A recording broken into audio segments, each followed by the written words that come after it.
now had dental care, many for the first time in decades. This is a program that has helped Canadians. We still have work to do to continue rolling out dental care, and I hope the NDP will continue to fight for that. This fall, we're going to be moving forward on making sure that nobody has to choose between paying for groceries or rent or paying for much-needed insulin. Pharmacare is going to become a reality as we work on that in the House, and I hope the NDP stays focused on that. As a government, we're going to stay focused on delivering for Canadians at a time where people need that. We have, and the Bank of Canada announcement today underscored that, we have the strongest fiscal position of any country in the G7 right now. My belief, our belief is we need to set that fiscal position to work for Canadians by delivering spaces at $10 a day in daycares across the country. You really wanted to be talking about that. Dental care, rolling out you really wanted to be talking about that, as you can 18. see. Delivering a school food program that's going to make sure that kids don't sit in class too focused on their bellies rumbling to focus on the teacher. These are things that Canadians care about and need. These are the things that this government continues to focus on. Next question. Prime Minister Don Bradshaw, NTV, have you had an opportunity to think about what your fall will look like now? Will it be another just a regular return to the House of Commons, or do you now have to start thinking about maybe calling an election before something happens? I am not focused on politics. I'll let other parties focus on politics. I'm focused on actually delivering the things that Canadians told me this summer they need. I had thousands of conversations with people across the country. Very few of them wanted to talk politics. They wanted to talk how that's the thing. There's always a chance. But like I don't know if it's anything he can do. Like because if they can hold off an election until at least the end of the next, until at least they table the next budget, maybe the economic thing, there's like a miraculous improvement. People are less angry, and Poilievre and the Conservatives can't pivot to, but they've already sort of basically demonstrated that they've done that. Like Poilievre basically did a pre-morning in America, but pre-morning in Canada video. We could watch that later, but they could definitely do the positive messaging. So that's not, I think that's kind of, they've already checked that box off as not really a possibility. But I mean, it's the Conservatives to lose, I think, is what I'm getting at. It's like if they should be, they're sort of on a do no harm holding pattern, because they're up like, I think they're up like 22 to 24 points in one poll I saw this week, and they're holding steady around 14 to 22 depending on which poll you look at. So like, I don't know.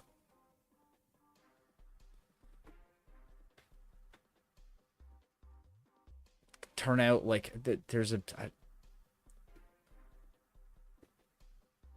would get to a point of I'm almost slandering them to try and out loud think of what scenarios could possibly lose it for the Conservatives at this point. Like they're all like, anything I could come up with are so bad I don't even want to say them. So he seems like he's pretty effed, but like in most elections he's gone into, it seemed like he had a very slim chance. Like I think it was Corey Tenike who famously said before the first leaders debate, when it was Trudeau was the like opposition, or I don't even know if he was the opposition leader at that point, but he was challenging, and this was the election that he defeated Harper in. And before the first debate, I think Corey Tenike had said that they like had set the expectations so low that if he showed up to the debate with his pants on, he would be seen as a successful performance. So I don't know. You can never count him out, but at this point, like if you look at the Conservative polling and you ask any Conservative, they're not thinking of like whether or not they can win a minority or even will they win a minority or a majority government? It's like, how big will the majority government be? Will it be world historically large or Canada historic large majority? Though with the size of the parliament, especially after redistribution, which they'll be using for the next election, like by percentage, it's getting harder and harder to beat those older records because they had such a they had a smaller parliament. So to win, I think, God, I had all these notes, but to win, like, I think it was Mulrooney. Actually, I have access to the internet. What was why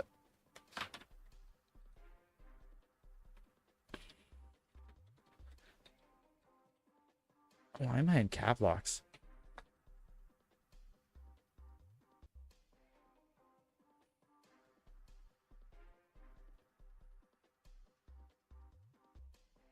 Yeah, 211 out of 282 seats. It's currently the largest seat total. Right, largest parliaments in Canadian history.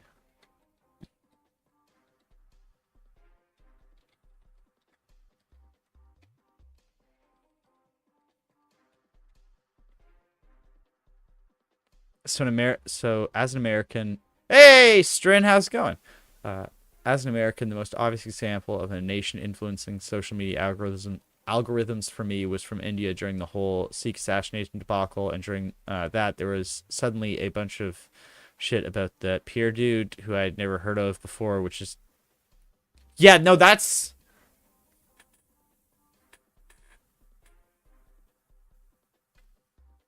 I mean, it was not even just with India. But like, I'm like, why do Australia, like, but I think it's just because like those like sort of right-wing media networks are so intertwined. Cause like, there's like Australian commentators talking about how great Polyev is. And I'm like, how do they even, so I don't even know.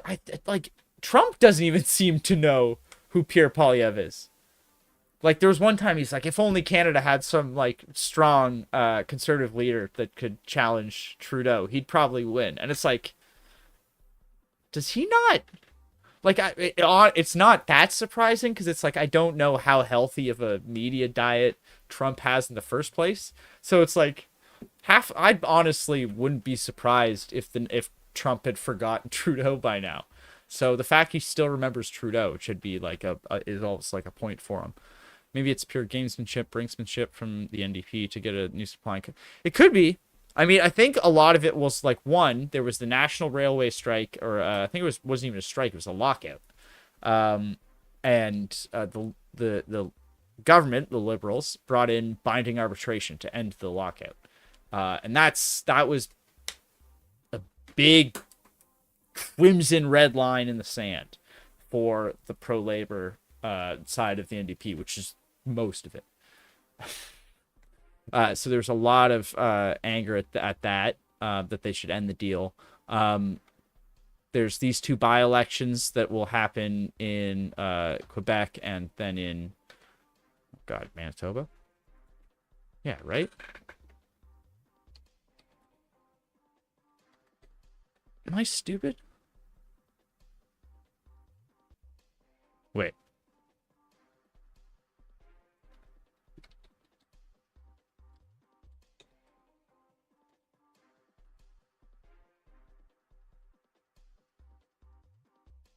Yes, Elmwood Transcona. Because I was like, I thought Verdun was it, but then I was like, no, that's the Quebec one. So have I forgotten what? No, but yes, it is in Manitoba. So there's those two by-elections on the 16th. And from what I've heard, there's been a lot of difficulty with the NDP, like their door knockers and volunteers when they're going out and talking to voters. When they're like, you should vote for us instead of the Liberals. We're better than the Liberals, sort of thing. But then the people on doorstep being like, well, if that's true, why are you still in this agreement with the NDP? If all this negative stuff you said about the Liberals is true, why do you have this supply and confidence agreement? Why are you keeping them in power? So apparently that was becoming an issue. And I don't know how much they were going to get more out of it, they basically got all of the big trophies that they're sort of looking for out of the deal. Which, my pet theory is this was kind of like they were gonna do it around this time anyways. They had it, this was sort of the plan all along, and all of the events that sort of popped up around it, whether that be the strike and the binding arbitration, or Polyev, I think a week before this video came out, like wrote a letter to Singh and like was basically demanding that he end the supply and confidence agreement. So I think this was kind of just always the plan, and maybe it got pushed up or pushed back a little bit, but yeah, that's my sort of theory. Is they, especially after the SACA report, like they maybe thought that they should have done it then, but I don't know.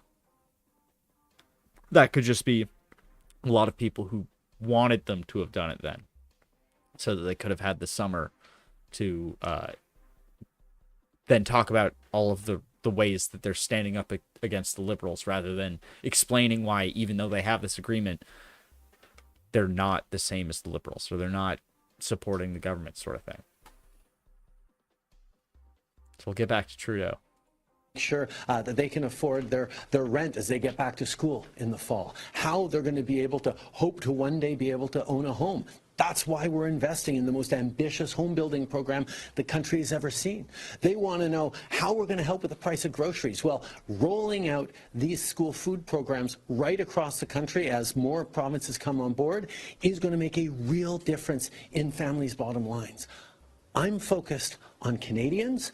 I'll let the other parties focus on politics.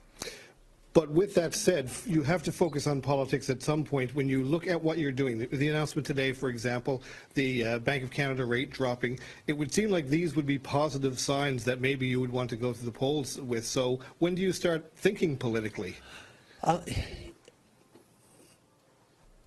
Delivering for Canadians is at the heart of what politics is supposed to be about.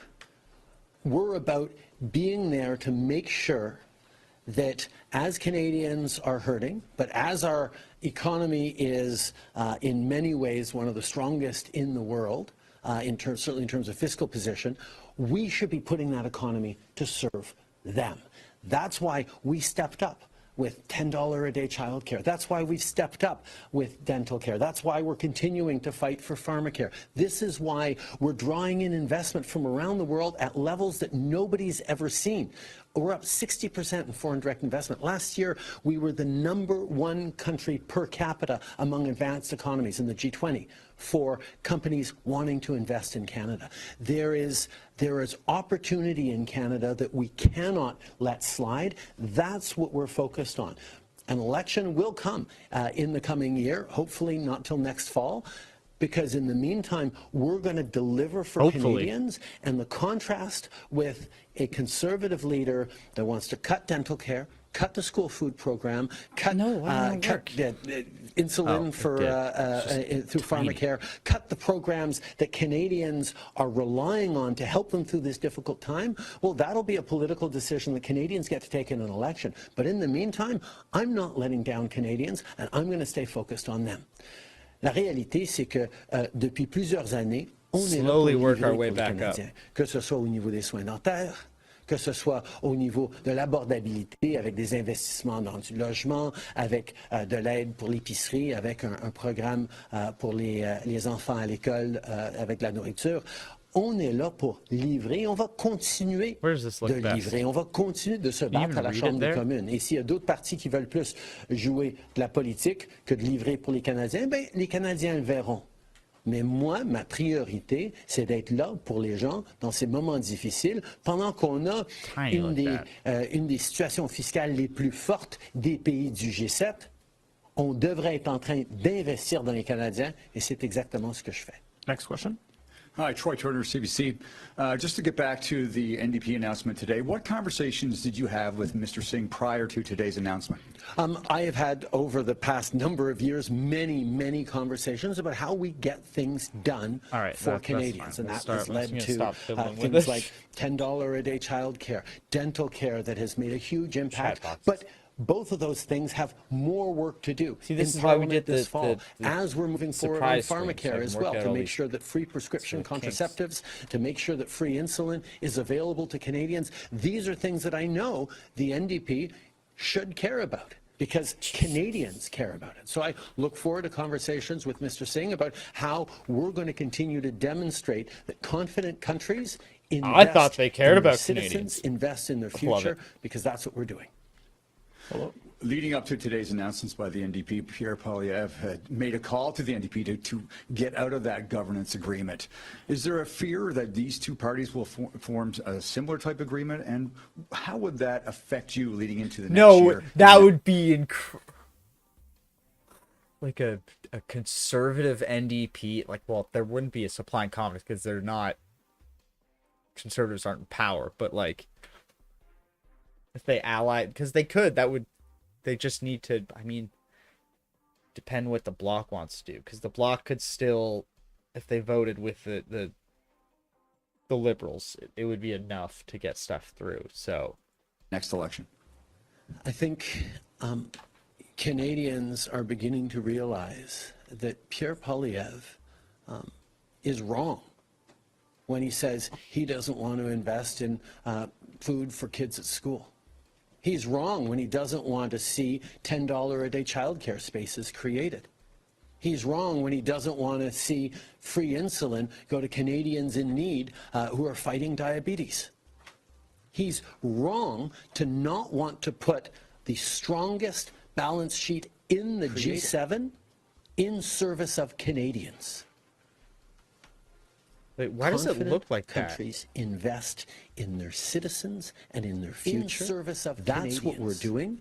That's a choice he wants to take away from Canadians. Invest and in their citizens. I truly believe that progressive parties, what we're doing, like the NDP, that's a choice we Liberals to take away. We need to continue to deliver for people in this challenging time, because that's how we. Okay, so now I understand what that is. The lucid mode.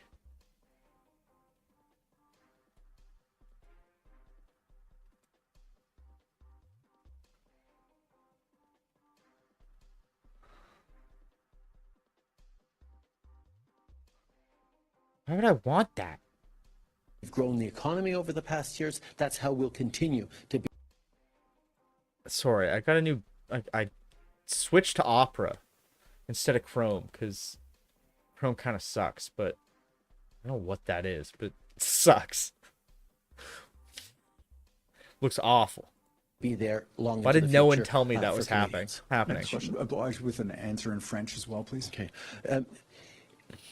Tout politicien a des décisions à prendre sur comment ils veulent servir les Canadiens. En tant que gouvernement, notre choix a été d'investir dans les Canadiens.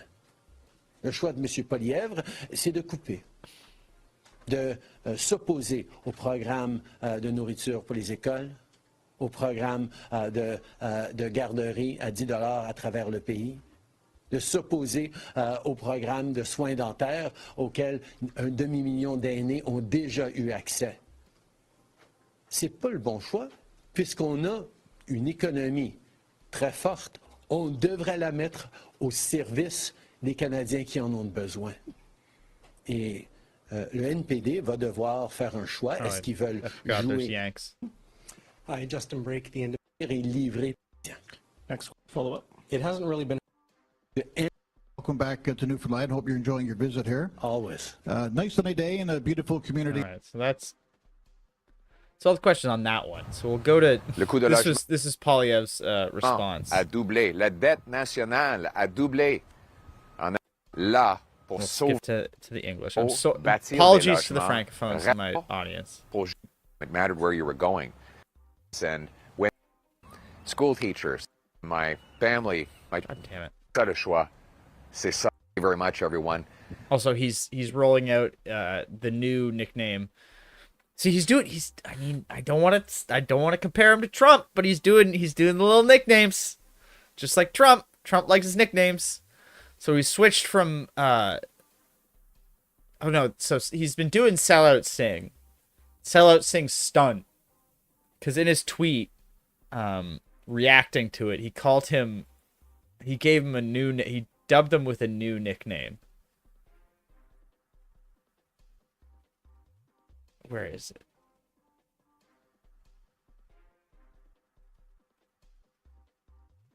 Where does he call him Stuntman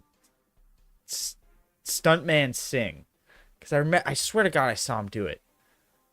Because he called him Stuntman Singh somewhere, and I'm like, Stuntman Stu needs to sue for copyright. I'm not Stuntman Stu. Stuntman Stu is a radio host in Ottawa.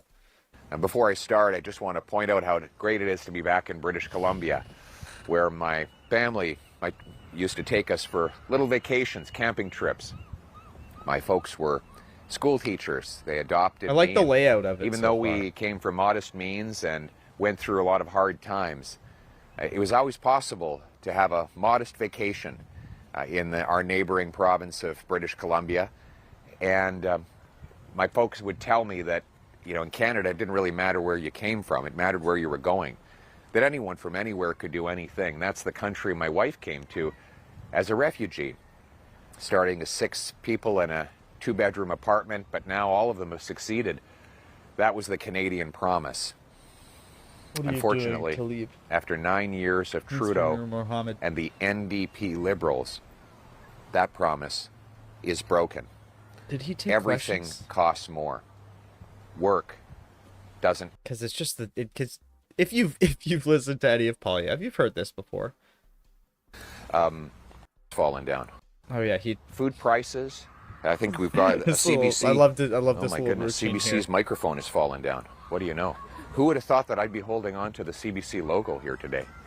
You missed it. That because I'll give again, that he to you. missed I it. don't know. He missed an easy setup. Who would have thought I'd be the one propping up the CBC today?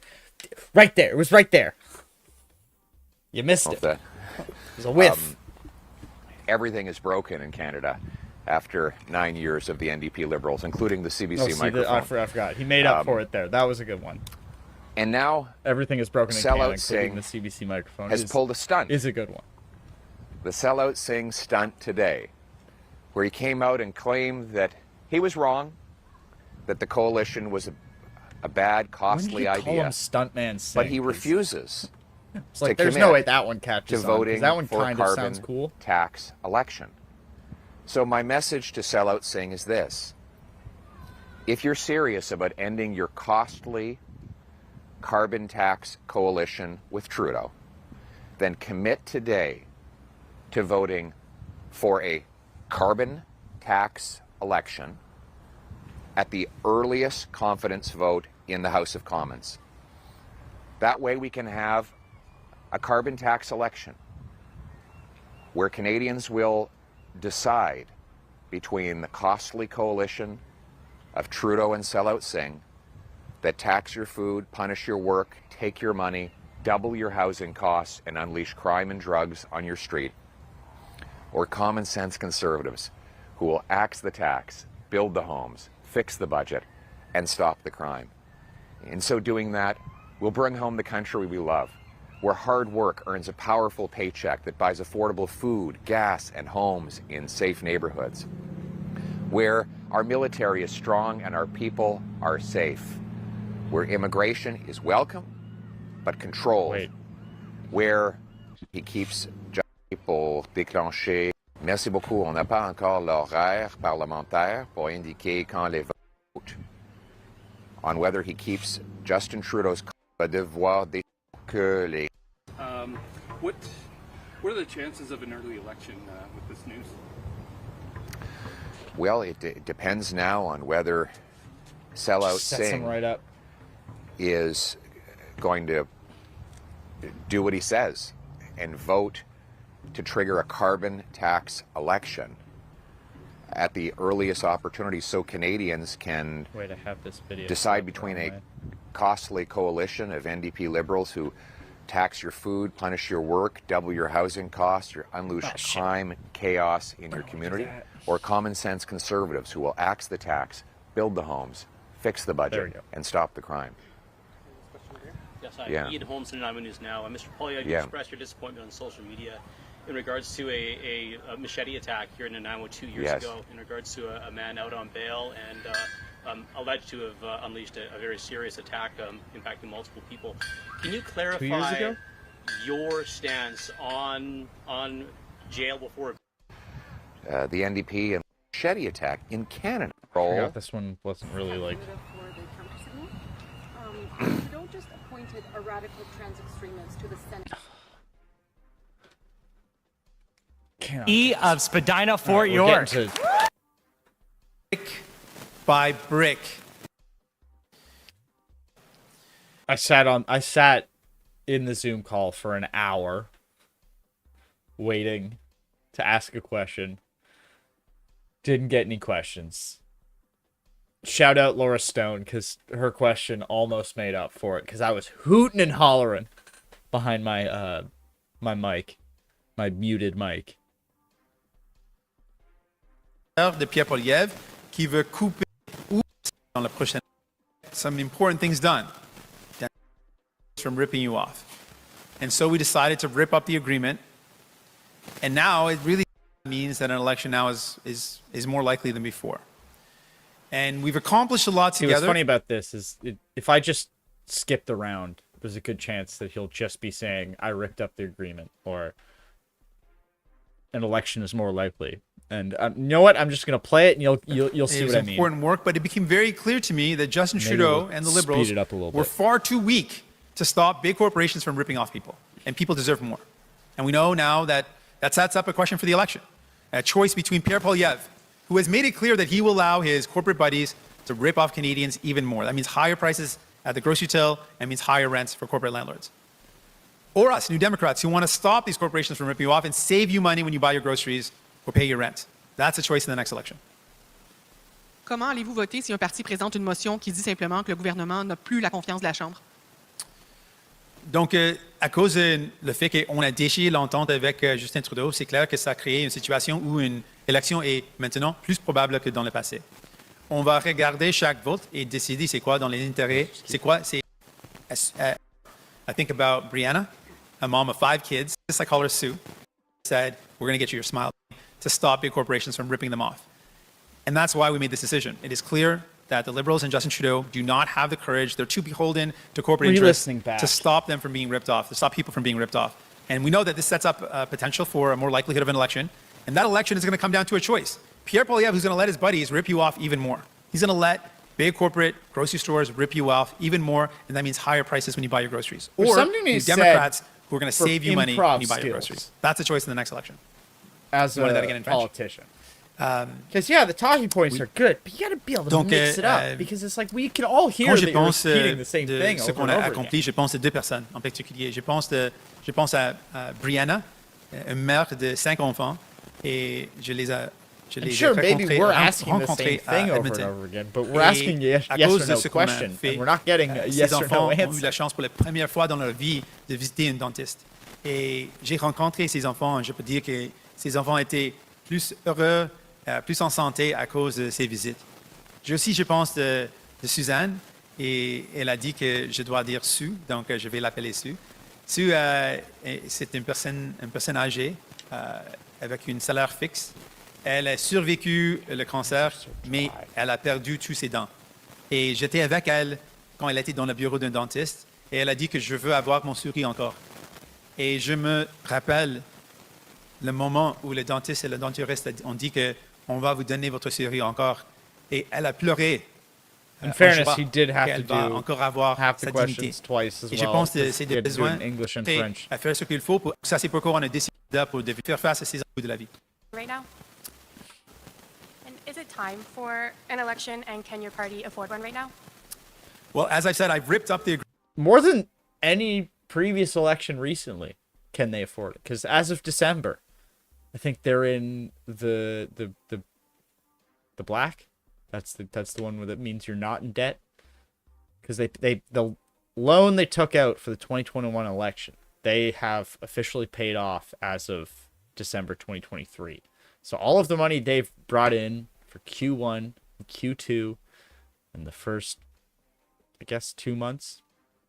No, February, March, April, May, June. All right, July, August. Yes, the first 2 months of Q3 has all been money in the bank, baby. agreement with Justin Trudeau, and I know that means that an election is now more likely. Lot, we are but ready it's to fight money an in the election bank. whenever it happens, and we'll take the Couple choice to mil. Canadians. The choice is between Pierre Poilievre, Couple mil who wants to each tear quarter. down the things that you count on, or New Democrats who Not want to build it up bad. and give you hope. That is the choice in the next election. The cuts of Conservatives under Great. Pierre Poilievre, or the hope of New Democrats to make your life better. Sorry, I need to get. Hi, Mr. Singh. Al Sweeney from CHCH in Hamilton. So there's a lot of focus now on an election to come, but right now we're living through a crime wave, shootings in the street in broad daylight. I wanted to ask you about one particular riding, Hamilton Centre, which is represented by the NDP, and businesses and people say they're afraid to go outside because of the crime, because of the shootings that's going on.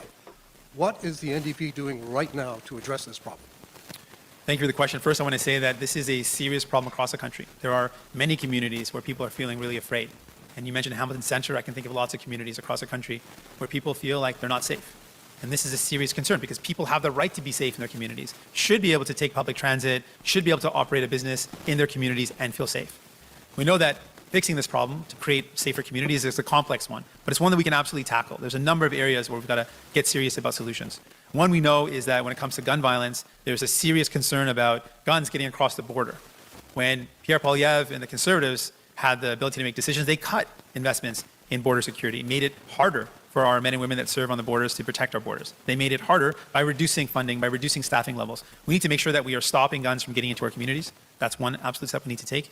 We need to make sure that we're doing everything possible to keep communities safe. We also need to look at some of the roots of violence and address those with whatever the best evidence is to keep communities safe. We need to use experts' advice to ensure that communities and people are able to move freely, operate their businesses safely in wherever they live. So could I ask you to answer in English, please, the question that you answered in French?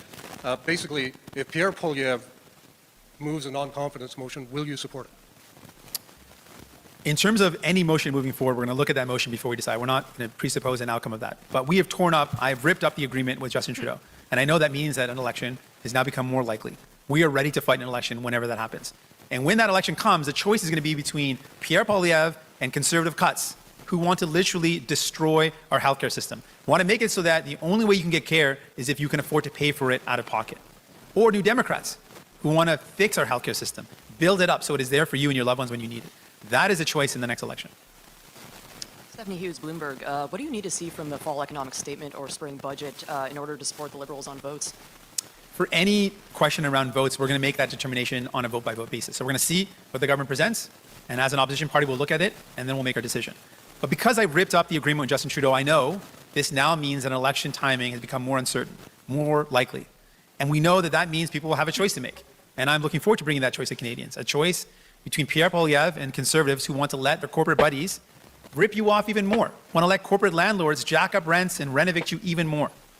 Free season for corporate greed. Or New Democrats who want to make sure you can afford to find a place to call home. That's going to be the choice in the next election. And I'm ready to bring that choice to Canadians. And how worried are you about losing rural and blue-collar votes or ridings to Pierre Poilievre's Conservatives in the next election? I'm confident that we can remind Canadians what they already know about Conservatives. If you ask people in provinces across this country where they've seen just recently Conservatives, like in Manitoba, they saw what Conservatives do. Sorry about they cut and gut the things that people care about. Audio. This is people the audio remember from the in Manitoba, stream. Premier Stephenson and Pallister, who destroyed the healthcare system. They see right here in Ontario, Doug Ford cutting and gutting our healthcare, education, giving to his buddies, making them richer and hurting people in the process. They see that happening. And so I'll remind people what they already know. Pierre Poilievre will do exactly the same. He will allow his corporate buddies to rip you off at the grocery stores, rip you off when it comes to your rent, or the choice between New Democrats. They're going to say, we're going to fight back against that corporate greed and make sure we lower the price of your groceries and lower the price of your rent. That's a choice in the next election. I'm Mr. Singh, Adrian Gilbert, CTV National News. A couple questions for my colleagues in Ottawa. If the NDP do not do well in the by-elections, especially in Elmwood, Transcona, a riding New Democrats have held for the better part of 4 decades, should have prompted a review of your leadership. Your party in 3 years has made little to no gains as the Liberals' fortunes have plummeted. How much of that is on you?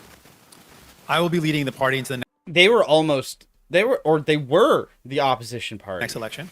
And in that by-election, people will have a choice. In Elmwood, Transcona, people have a very important choice. His soul passed away. In Manitoba, and Singh isn't Manitoba bad. He just made that choice very recently. They rejected Conservatives. They never rejected recaptured the magic. The mean politics of Conservatives, and frankly, the cuts of Conservatives in that province. And now that's a choice they have again, to reject the Conservatives. Also, someone pointed out that, like, for a long time before Jack Layton was like so beloved, he was kind of like he was the the leader of the joke party, which is everyone makes fun of the NDP. I don't make fun of them. I was like, why are you people are mean to the NDP? I mean, I don't get it. It's like they're doing their best.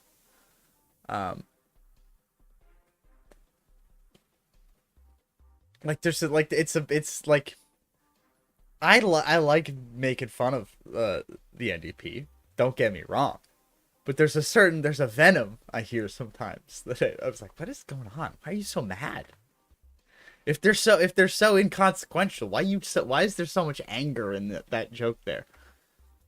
This approach of cutting and gutting the programs that people hold dear, like their healthcare and their pensions, and a choice between Pierre Poilievre and the Conservative cuts or New Democrats who want to give people back hope, who want to strengthen pensions and fix our healthcare. That's a choice that people have to make in this upcoming by-election, and we're going to take that choice to Canadians when the next general election happens as well. Your dislike for the Tories is clear. You made it clear in your video that you released yesterday. Why do you believe that so many Canadians support them over your party? I think Canadians right now are incredibly frustrated and let down by Justin Trudeau. And so naturally in Canada's history, when folks are upset with the red team, they then start looking at the blue team. But it's easy to remind folks what Conservatives do. It's easy to remind folks what Conservatives prioritize. What they do is they cut, for sure. They cut healthcare, they cut pensions, and they give to their corporate buddies. They give them tax giveaways. They make their buddies even richer. And that hurts people. They have a choice in this next election. The cuts of Conservatives under Pierre Poilievre or New Democrats who want to restore hope, who want to strengthen your pension, who want to make sure that big corporations aren't ripping you off and we can lower the price of your groceries and your rent. That's a choice that people are going to make in the next election. Kyle Benn, Global News. Mr. Singh, how big of a factor was the way the Trudeau government handled the recent labour dispute with rail workers a factor in ripping up this agreement? It was another concrete example of Justin Trudeau and the Liberals caving to corporate greed. In that case, the workers weren't even able to go on strike. They were locked out in an example of bad faith. And what Justin Trudeau did was reward the bad faith of greedy corporations instead of standing up for working people. So it added to the overall examples that we had seen of Justin Trudeau and the Liberals simply being too weak, too selfish, and frankly, too beholden to corporate interests to stop big corporations from ripping off everyday Canadians. And so it added to that, the already mounting evidence. And it also added to the mounting case that Justin Trudeau and the Liberals are too weak to stop the serious threat of Conservative cuts under Pierre Poilievre. And that's why we're saying this choice that people have in the next election is a very important one. It's really about the future of our country.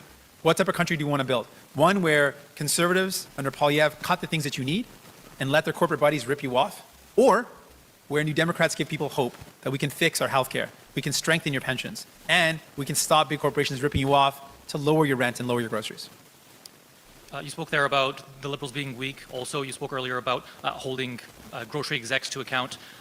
You also said that you're not sure when you would trigger election if that would happen. So how will Canadians to vote for you if you're seeing leniencies when it comes to not triggering the election, keeping a weak government in power, and also giving the Liberals a little bit of leniency when it came to goddamn leftist audio?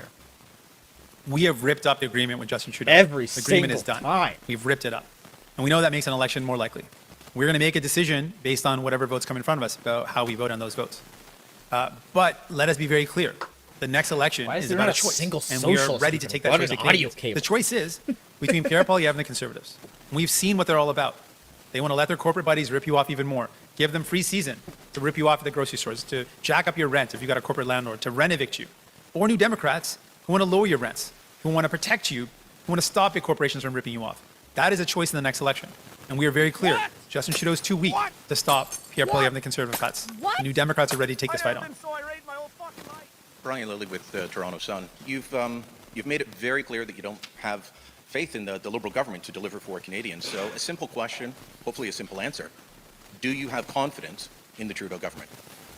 Well, we've ripped up the agreement with Justin Trudeau. That speaks for itself. I've ripped up the agreement, and I know that that means an election is now more likely. We will look at every vote as it comes and make a decision as it comes. I'm not going to presuppose the outcome of a vote before it happens. We will look at each vote and make our decision as it comes. But let us be very clear. I am absolutely aware that ripping up the agreement with Justin Trudeau means an election is more likely, and that sets up the question for what is this election going to be about. I'm very strongly in belief that this election is about two of competing visions for our country. The vision of Pierre Poilievre and the Conservatives is a vision to cut the things that you want, They're bragging about wanting to cut healthcare and destroy universal public healthcare as we know it. So the choice is, do you want Pierre Poilievre and the Conservatives to make our healthcare system one where you've got to pay out of pocket to see a doctor, and only those who've got money can get healthcare that they need? Or you Democrats who believe very fundamentally that it should not matter how much you have in your wallet to determine the quality of care and how fast you get it. That is a choice in this upcoming election. What vision of Canada Canadians want? You've said about a dozen times at least that you've ripped up the agreement and that makes an election more likely. I think but you've been asked several times and not, you won't answer. that's probably not even like a overestimate. Do you have confidence in the Trudeau government as they stand now? I will be clear again. We have absolutely ripped up the agreement with Justin Trudeau, and that means an election is more likely. That's not clear. You're and an election, whenever that election comes, we'll be ready to fight it. And the vision around that election is going to be an important one. Canadians will have to make a choice. Can we get an answer? Corporate control Conservatives, they're going to let their corporate buddies rip you off even more, or New Democrats are going to save you money on your rent and your groceries. That's a choice that Canadians will have to make. Can we get an answer? I will look at any vote that comes before us, and we will make a decision in the best interest of Canadians, as any minority government normally operates. Hi, Mr. Singh. Laura Stone, Globe and Mail. I think a lot of Canadians watching this right now might be a bit baffled by the political posture that's going on. You've propped up the government for 2 years. Now all of a sudden they're terrible because of some vague notion of corporate greed, and you're refusing to say whether you'll bring down the government at the first opportunity. What is the point of all this, sir? We have been very clear. We accomplished some significant things for Canadians. We got dental care for millions of Canadians. We were able to get the first steps on pharmacy care. Stone cold, Laura. Stone cold But it stunner. became very clear to me, after having got these important things done, that people need more. And Justin Trudeau is unwilling, does not have the courage, doesn't have the strength, and is too beholden to corporations to stop big corporations from ripping off Canadians, which is driving up the cost of groceries and driving up the cost of rent. So we've ripped up the agreement, and we're going to move into a vote-by-vote basis. So any decision that comes before us, we'll make based on what's in the best interest of Canadians. But let us be clear, this absolutely means an election is more likely. And that election is going to be about an important choice between the cuts of Pierre Poilievre or New Democrats who want to build a better future for you. You announced that you've ripped up this agreement or canceled it about 5 days after Mr. Poilievre challenged you to do so. Why did you only come out after the Conservatives put pressure on you, and was it a mistake for you to not do this earlier? Timing sucked. I will never, ever take advice from Pierre Poilievre, who wants to destroy our healthcare system, who wants to cut pensions for seniors, who wants to let his corporate buddies rip off Canadians even more. I will never, ever take advice from Pierre Poilievre. Clearly, and my team can give you some more details on this, we filmed this video way before that came out. And to be honest with you, to be frank with you, Pierre Poilievre has been saying to tear up the agreement since 2 years ago. So no, it has nothing to do with Pierre Poilievre at all. It's a silly claim of Pierre Poilievre, which he often makes and something that he likes to make up. But it is an important choice that's in front of Canadians. We have ripped up this agreement. We've made this decision. We've gotten things done for Canadians. And now there will be a choice for Canadians to make. What type of country do we want to build? Do we want to build a country where Pierre Poilievre throws fuel on the fire of corporate greed, lets his corporate buddies have free reign to rip you off, to rent-evict you, to jack up your rents, to jack up the price of your groceries? Or a vision where New Democrats give people hope, where we lower the price of your groceries, where we lower the cost of your rent, where we say no to corporate greed that is hurting Canadians, and we say yes to people. That's a choice in front of Canadians, and that's a choice I'm presenting today. Hi, Joe Breen with the National Post. You've made it clear that the railway stoppage and lockout was a major factor in your decision to end this agreement. My question is, would you have allowed that stoppage to go on indefinitely? And if not, what would you have done differently? Well, on the railway stoppage, it's a very important question, and it's important to look at what actually went on. You have two large, highly profitable corporations, CN and CPKC, that both, the problem is, in effect, I think if you look for at the Singh timing, is it's that pretty suspect, colluded to set up a scenario where the majority of Canadians kind of agree with the Liberals on the the if you look at the way that because panned of out, how it's not coincidence that it seems every time they both time it to do it together. National Railway is the workers did not even go on strike. The workers were locked out by the corporation. And instead of putting the blame on the corporation, CPKC and CN Rail, people often say, well, the workers are on strike because they want to keep Canadians safe. They were going to go on strike and they wanted to raise concerns about safety. And instead of letting this be negotiated at the negotiating table, Justin Trudeau decided to reward basically bad faith, rewarded these corporations that are already taking advantage of these workers and negotiating in bad faith. He rewarded that bad faith. That absolutely added to the evidence that we had that Justin Trudeau and the Liberals were too beholden to corporate interests to actually stand up to them, to stand up for Canadians. So that is an important example. And I want to make it clear, if there was any disruption in goods, the fault would go squarely at the feet of CP and CPKC and CN Rail. They're the ones, in one case, that locked out the workers. The workers didn't even go on strike yet. So it would be their fault that consumers and people weren't able to get the goods that they needed. All they needed to do is negotiate fairly and ensure that the safety concerns of the workers were met and negotiate a fair deal. That's what would have avoided any of the problems. But Justin Trudeau and the Liberals sided with big corporations again, and we're now seeing the forced binding arbitration, which is a horrible decision, hurts working people, and sets a bad precedent.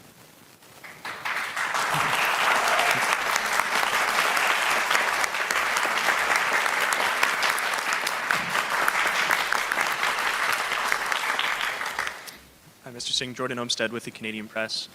Aren't you worried that this move could jeopardize the programs that your party has been fighting for, such as pharmacare? I appreciate the question. I want to be very clear on this point.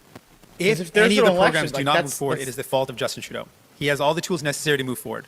And if he does not move forward on pharmacare, even though it's been passed in still in Parliament, the if he doesn't move to the next phase on dental care, even though all the legislation necessary has been passed, then it is his fault. It will be the Liberals' fault. But he might not be able to move forward on it if there's an I will finish the election job in when I'm Prime Minister. October. Nous allons maintenant prendre des questions sur Zoom. We will now take questions on Zoom. Given that we have very limited time, we are going to please ask that we just ask one question each, please. Puisqu'on n'a pas beaucoup de temps, nous allons demander aux journalistes de poser une question uniquement. Nous allons commencer avec Hélène Buzetti, avec la Coop des informations. Veuillez poser votre question. Oui, bonjour, Monsieur Singh. Comme vous le savez, il y a 3 élections provinciales cet automne, Colombie-Britannique, Saskatchewan, Nouveau-Brunswick. Dans votre tête à vous, j'aimerais savoir, est-ce que votre terme is the reason why you're exiting. Mr. Toronto Star, please go ahead. Mr. Singh, thanks for taking our questions. You've mentioned corporate greed many times as the reason why you're exiting the deal. I feel like everything you've said today and yesterday were things that you were saying 1 year ago or 2 years ago about the Liberals. So what is new and specific about these criticisms that were serious enough to warrant leaving the deal right now? One of the important things that I've mentioned in this press conference, and I think needs to be reiterated, is that we've got a lot done. A lot of that we were working on was either passed or was in motion. And so we've completed a lot. Having completed a lot of the work, it became very clear to me that Canadians also need more. And when it comes to the more, that's where Justin Trudeau has shown that he's too beholden to corporate interests to do more. Refused to move forward on steps to tackle corporate greed. It became very clear to me that he's not going to do what's necessary to lower the cost of groceries for Canadians. Not going to do what's necessary to lower the rents for Canadians that are dealing with corporate landlords. And given the serious threat of Pierre Poilievre and the Conservatives who want to cut and gut the things that we rely on, who want to destroy our healthcare system, completely eradicate the universal healthcare system. That's the goal of Pierre Poilievre. Given these serious threats and how weak the Liberals and Justin Trudeau are, we need to be the ones ready to fight back. And so we've ripped up the agreement, we're ready for an election, and when that election comes, the choice is going to be between the cuts of Pierre Poilievre and the Conservatives or the hope of New Democrats to build a better future. Nous allons maintenant à Émilie Bergeron avec la presse canadienne. C'est à vous. Bon, M. Singh, la pièce avec les libéraux. Merci. Bonjour, M. Singh. Vous dites que... Vote par la maire. For giving Jagmeet the grilling here. I'm going to double barrel it on behalf of Western Canadian New Democrats. First Let me put it to you, there's no way you're going to cause a federal election this fall, not a chance. I just threw up my because goddamn BC New hands, Democrats because will be you knew he furious. was going to Way do more this. important to re-elect Premier Eby. Carla Beck has got a chance to beat Scott Moe. Saskatchewan New Democrats would be furious with your caucus if you took away money, volunteers, and resources. So that's the one thing I want to get you to comment on. It's sort of Kyle or Just Evan like, question. And two, one of your senior MPs, Gord John. Just we read love off Gord, the and whole Gord said this, and I'm column going to quote it at back this to you. point, Aiken. My constituents have given me plenty to work on, including infrastructure, shipbreaking regulations, reconciliation, mental health. Quote, my work isn't done, and forcing a third election in 5 years isn't very high on my list. So as I say, two things. Two premiers and leaders out there, they don't want a federal election. Neither does a senior member of your caucus. You're going to vote to support every single government bit of legislation, in my view, this fall. Correct? Like I said before, we've ripped up the agreement with Justin Trudeau. And because we ripped up the agreement, we know very well that that means that a question of an election is more likely. And we are ready for an election. We are going to make a decision based on each vote as it comes to us. Not afraid of the outcome of those votes. We're going to make a decision based on what's in the best interest of Canadians. Whatever the vote is, whatever the issue is, we're going to make a decision that's in the best interest of Canadians. And we are ready for an election. And that election is going to be about a choice. I almost want you to say it with me. The choice is about Conservatives who are going to cut or New Democrats who are going to take care of you, who are going to have your back. Conservatives who want to let their corporate buddies rip you off even more, jacking up the cost of your rent and your groceries, or New Democrats who want to lower the cost of your rent and your groceries. That's the choice in this next election. Ceci conclut la conférence de presse. This concludes our press conference. Thank you very much. Thank you very much. Thank you, everybody. Wow.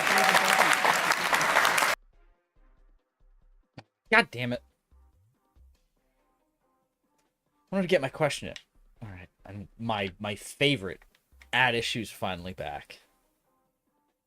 He said it so many times. In terms of any motion moving forward, that's what I meant by like there's something to be said for the ability to improvise. Maybe think of some synonyms at least. We're not going to presuppose an outcome of that. But we have I've ripped up the agreement with Justin Trudeau. I guess you did. And I know that means that an election has now become more likely. I got what I we are wanted. ready to fight an election whenever that happens. So what's to be made of the explanation that Singh gave today, and can the separation from the Liberals help the NDP in the polls? Hello there, I'm Rosemary Barton, here to break it down tonight. Hi, Rosie. Chantal Hébert, Andrew Coyne, and Althea Raj for At Issue. Nice to see you back another day. This is our regular day, so we'll be back to our regular length. Althea, let's start with you tonight. What did you make of some of the explanation or attempted explaining that Singh gave today behind his decision to end this deal? Well, he made it clear that he ripped up the agreement. He may have said that like 25 times. It was 100 times, there was actually. no We real counted. paper. Wait, how many, Rosie? Said that like. It was 100 times, there was actually. no We real counted. paper We counted, yeah. to rip up. In the span of an he has to navigate a hour. really tricky road. 100 he times probably in the span wants of an to hour. ensure that there is no repeat of 2005, where a lot of New Democrats are still upset that the NDP voted against stuff that Paul Martin had, like the Kelowna Accord, and ushered in a decade of Stephen Harper's rule. And so he doesn't want to go on some money bills that might include things that actually the NDP fought for in the spring. And there is still a drive, if you listen to some New Democrats, that they actually think they can push the Liberals further on things like pharmacare by being out of the agreement than being in the agreement. But the tricky part is when there is a pure non-confidence vote. How will the NDP vote? I don't see the NDP bringing forward a motion in the next few weeks or even few months. But the Bloc is on the record voting against the government. The Conservatives will probably use that as their opposition day. Where does that leave the NDP? And that is where the election timing, I think, lies. But as far as this weird rock hard place thing, he's going to be dancing that dance for the next few weeks and months. Well, and that's why I don't know if my expectations were too high, Andrew, but I thought that the framing or the explaining would be, I don't know, better, more complex than it was, to say the least. Well, let's just be clear about what he's just announced. When he says, I've ripped up the agreement, what he's basically saying is, I've reneged on the agreement. I have gone back on my word, which was to support the government until June 2025. Mm-hmm. My signature is not worth anything. In politics, apparently, you can brag about that. In most walks of life, that would be viewed, I think, somewhat askance. But look, the agreement was essentially designed to buy them some time, to keep the wolves away from them, asking them, why are you supporting this government, or will you bring them down? Clean hit. It always came at the cost that they would be seen as being too close to the government, that the government would take credit for whatever they allegedly induced them to do. Both of those things have happened. Mostly the Liberals have done things they would. You could argue that the binding arbitration went against the spirit of the deal. And that's what nullified the deal. But then it should have happened immediately. Would have done anyway, and to the extent that they've done anything further, they're going to get more of the credit than the NDP has. Mm-hmm. So it was always a mixed bag for them, and it will be a mixed bag now that he has ripped up the agreement, which is to say nothing has really changed for them. People are going to come back to them now because they're the only ones, as Althea just said, they're the only ones who really are nervous about wanting to go into election. And let's be clear, not just nervous. They don't have the money. They've only got 58 candidates nominated. They're not ready to have an election anytime soon. So they're going to be going back into the pre-deal arrangement, which is every time there's a vote, every time there's a confidence vote, and there will be confidence votes coming up, they're going to have to hem and haw and stare at their feet and say, well, actually, we're going to support the government despite everything we've said about them. Chantal.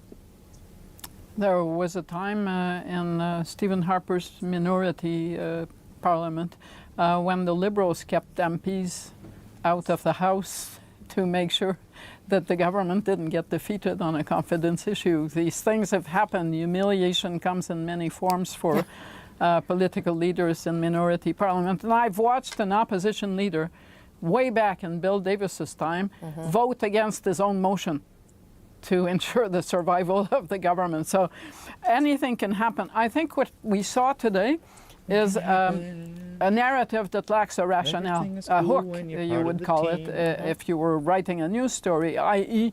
I ripped the agreement, okay, but why today? Why not in June? What's the hook that justifies this? And it's too bad he didn't actually rip it up. Like, even to someone like Thomas Mulcair, who used to lead the party, and said, well, you know, corporate greed was never, or stopping it, was never part of the agreement. So that can't be a rationale for saying we're walking away from it.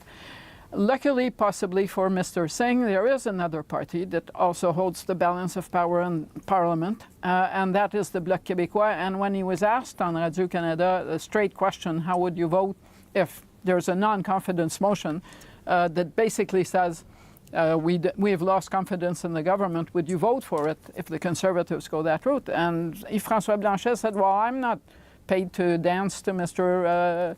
Poilievre's tune, so just out of thin air, suddenly I'll vote non-confidence. Not going to happen. And that will save probably the NDP a few times. Whether you like him or you don't, the block as well. It can't just one be thing as you got gotta say about Blanchet, he's a goddamn straight shooter. Let's talk about whether there's anything good for the NDP. And sometimes, probably if you don't like him, it's because he's shooting right at you. But he's shooting straight. But is there any real benefit to this in the immediate, Althea?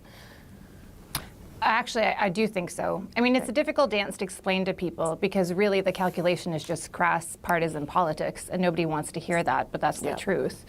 But they need to uncouple themselves from the Liberals. The Conservatives have been really good at branding the NDP as being in bed with the Liberals. We hear over and over again the NDP Liberal coalition, the NDP Liberal government.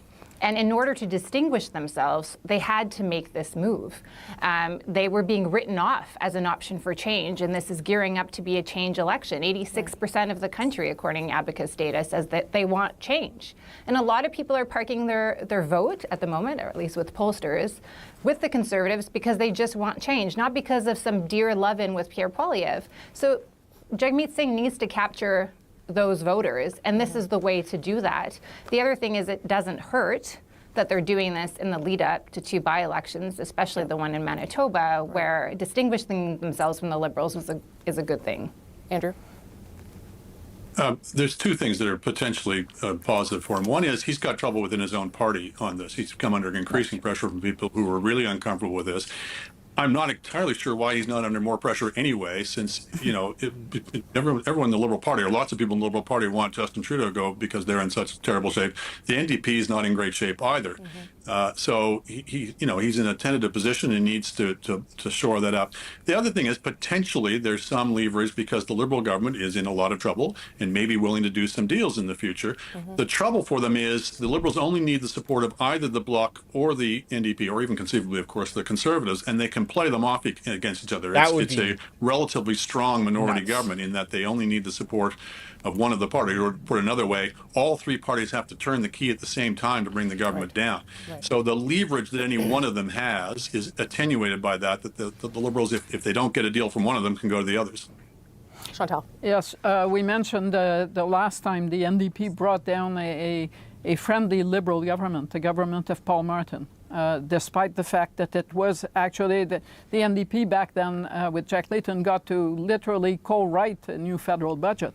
And still they voted down the Martin government and ushered in 10 years of Conservative rule. But what was different in the dynamics back then was the Bloc Québécois absolutely had to vote non-confidence because the big issue was the sponsorship issue, the sponsorship scandal.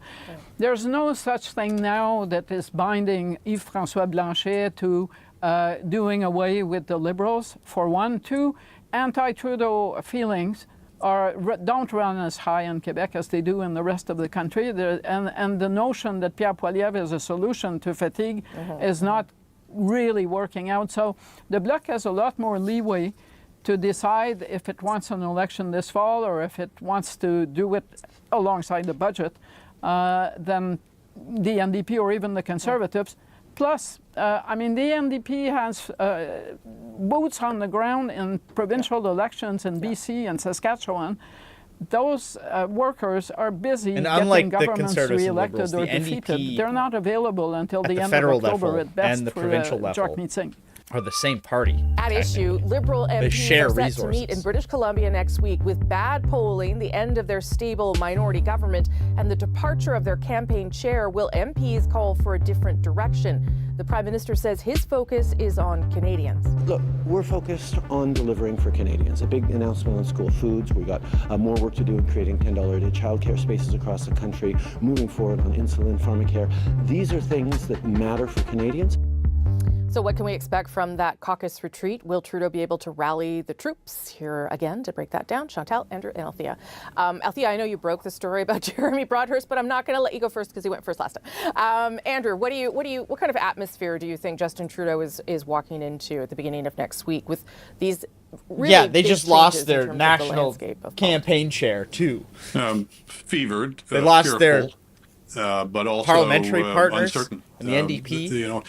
They've had a summer. And then they lost their national campaign after chair, that, Jeremy the Broadhurst. by-election loss in Toronto St. Paul's.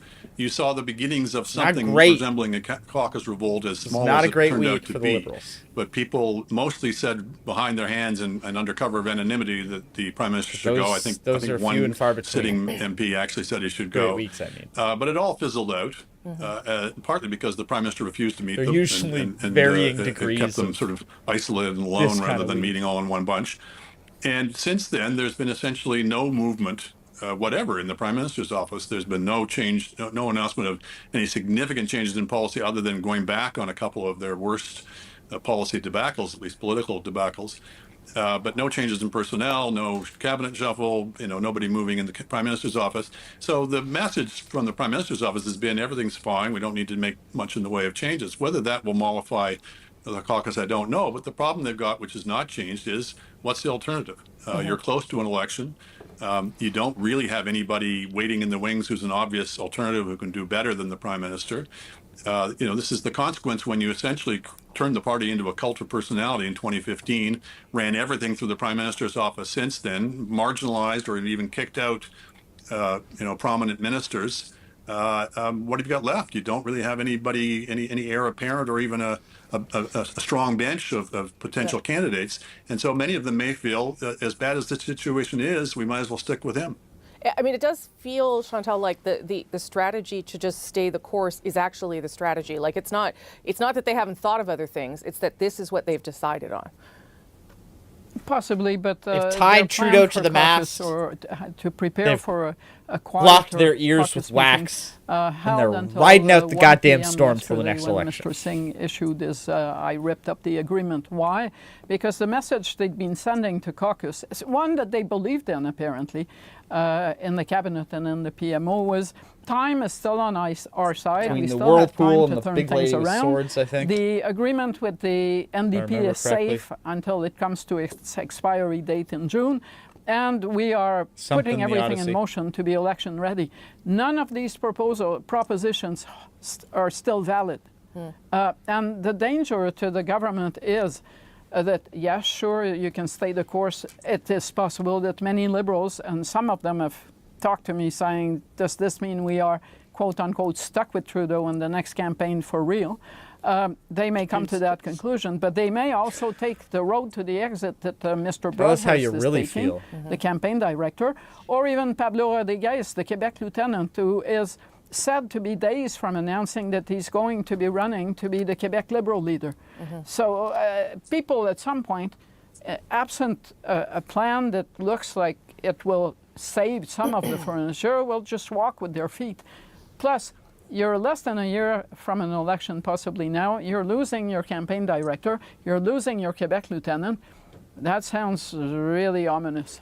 Yeah, and there are other names, and nothing that I've confirmed, so I won't repeat them, but I'm sure we've all heard other names of people that have interests in other jobs. And I certainly, Althea, after your story published, I heard from Liberals who were like mildly freaked out because now you don't know when an election is going to be and you don't have the guy who's supposed to put everything in place. Apparently those talks had been happening for a couple of weeks, so maybe there's someone waiting in the wings. But what they do you haven't make of named him what yet. has to happen next week, Althea doesn't seem to think they have anybody lined up. I hope that the Prime Minister's office is going to give caucus an idea of who's going to replace Jeremy Broadhurst. This is the National Campaign Director.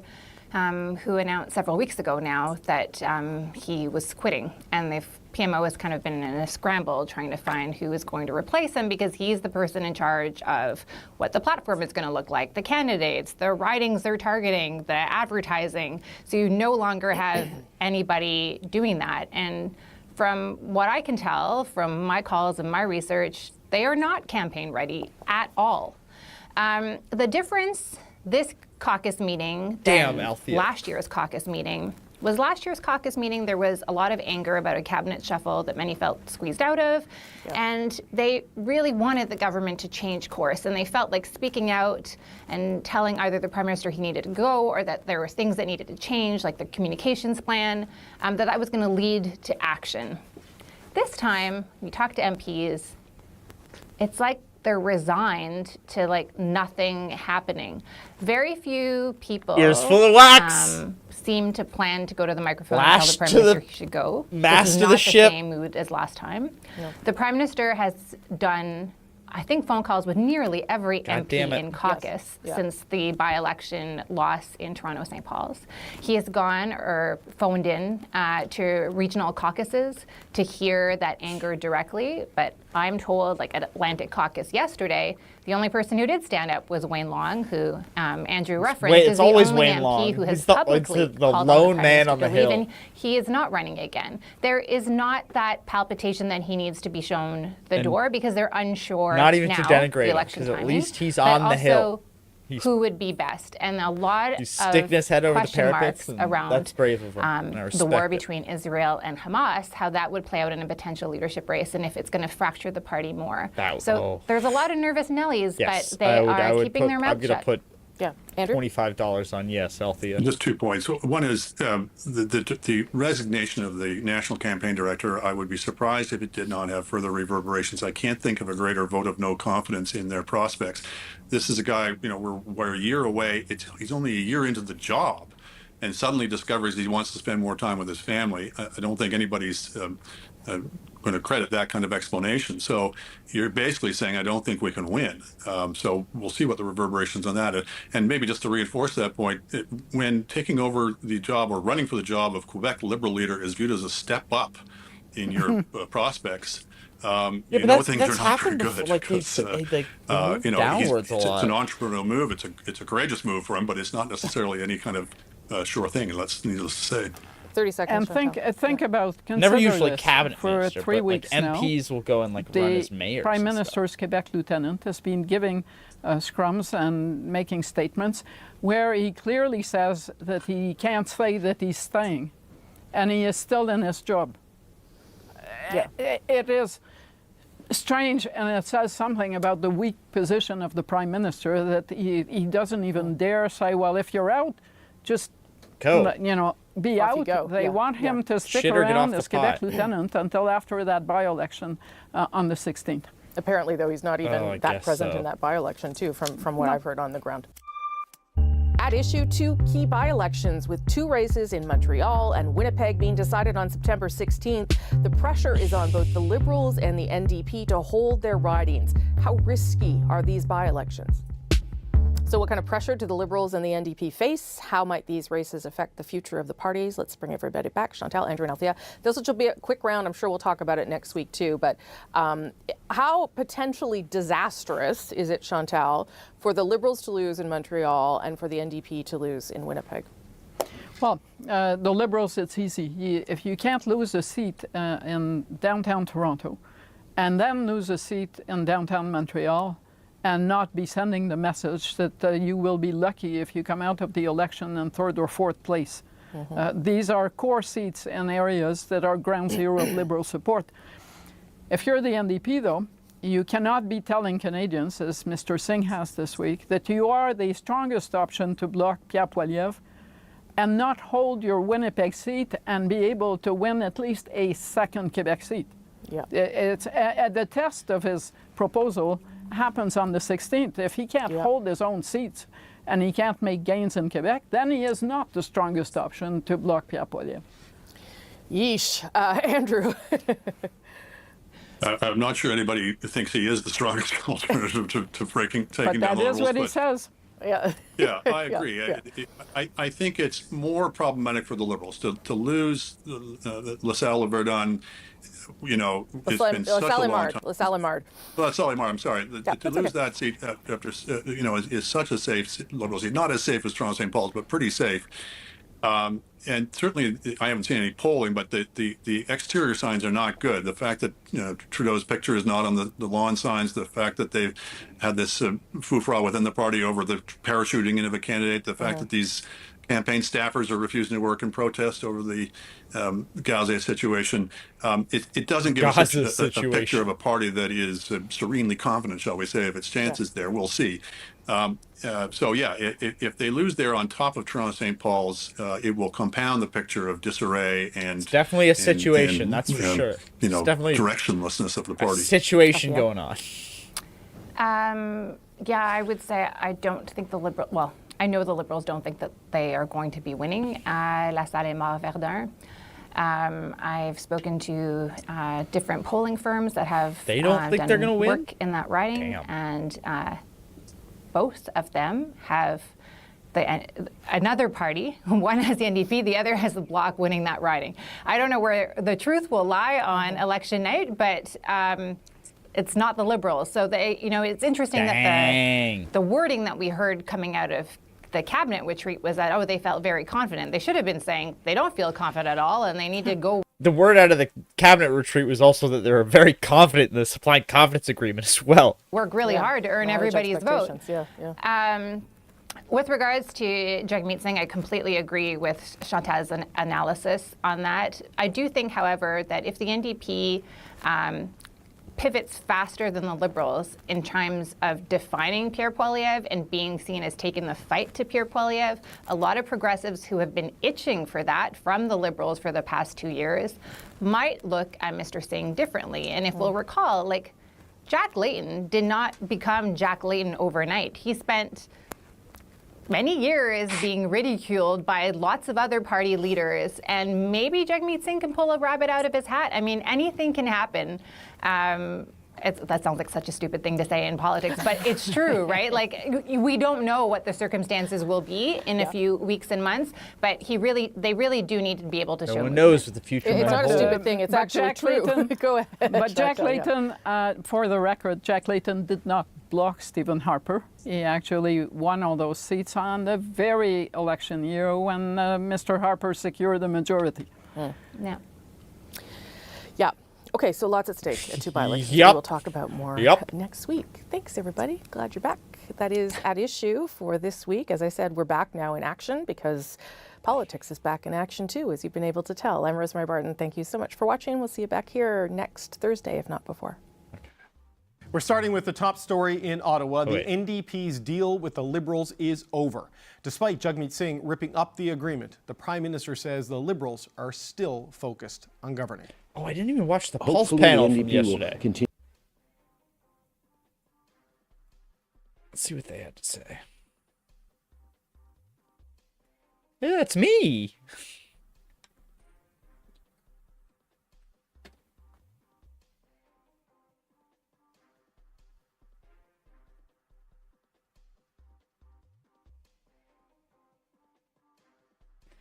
Playlist.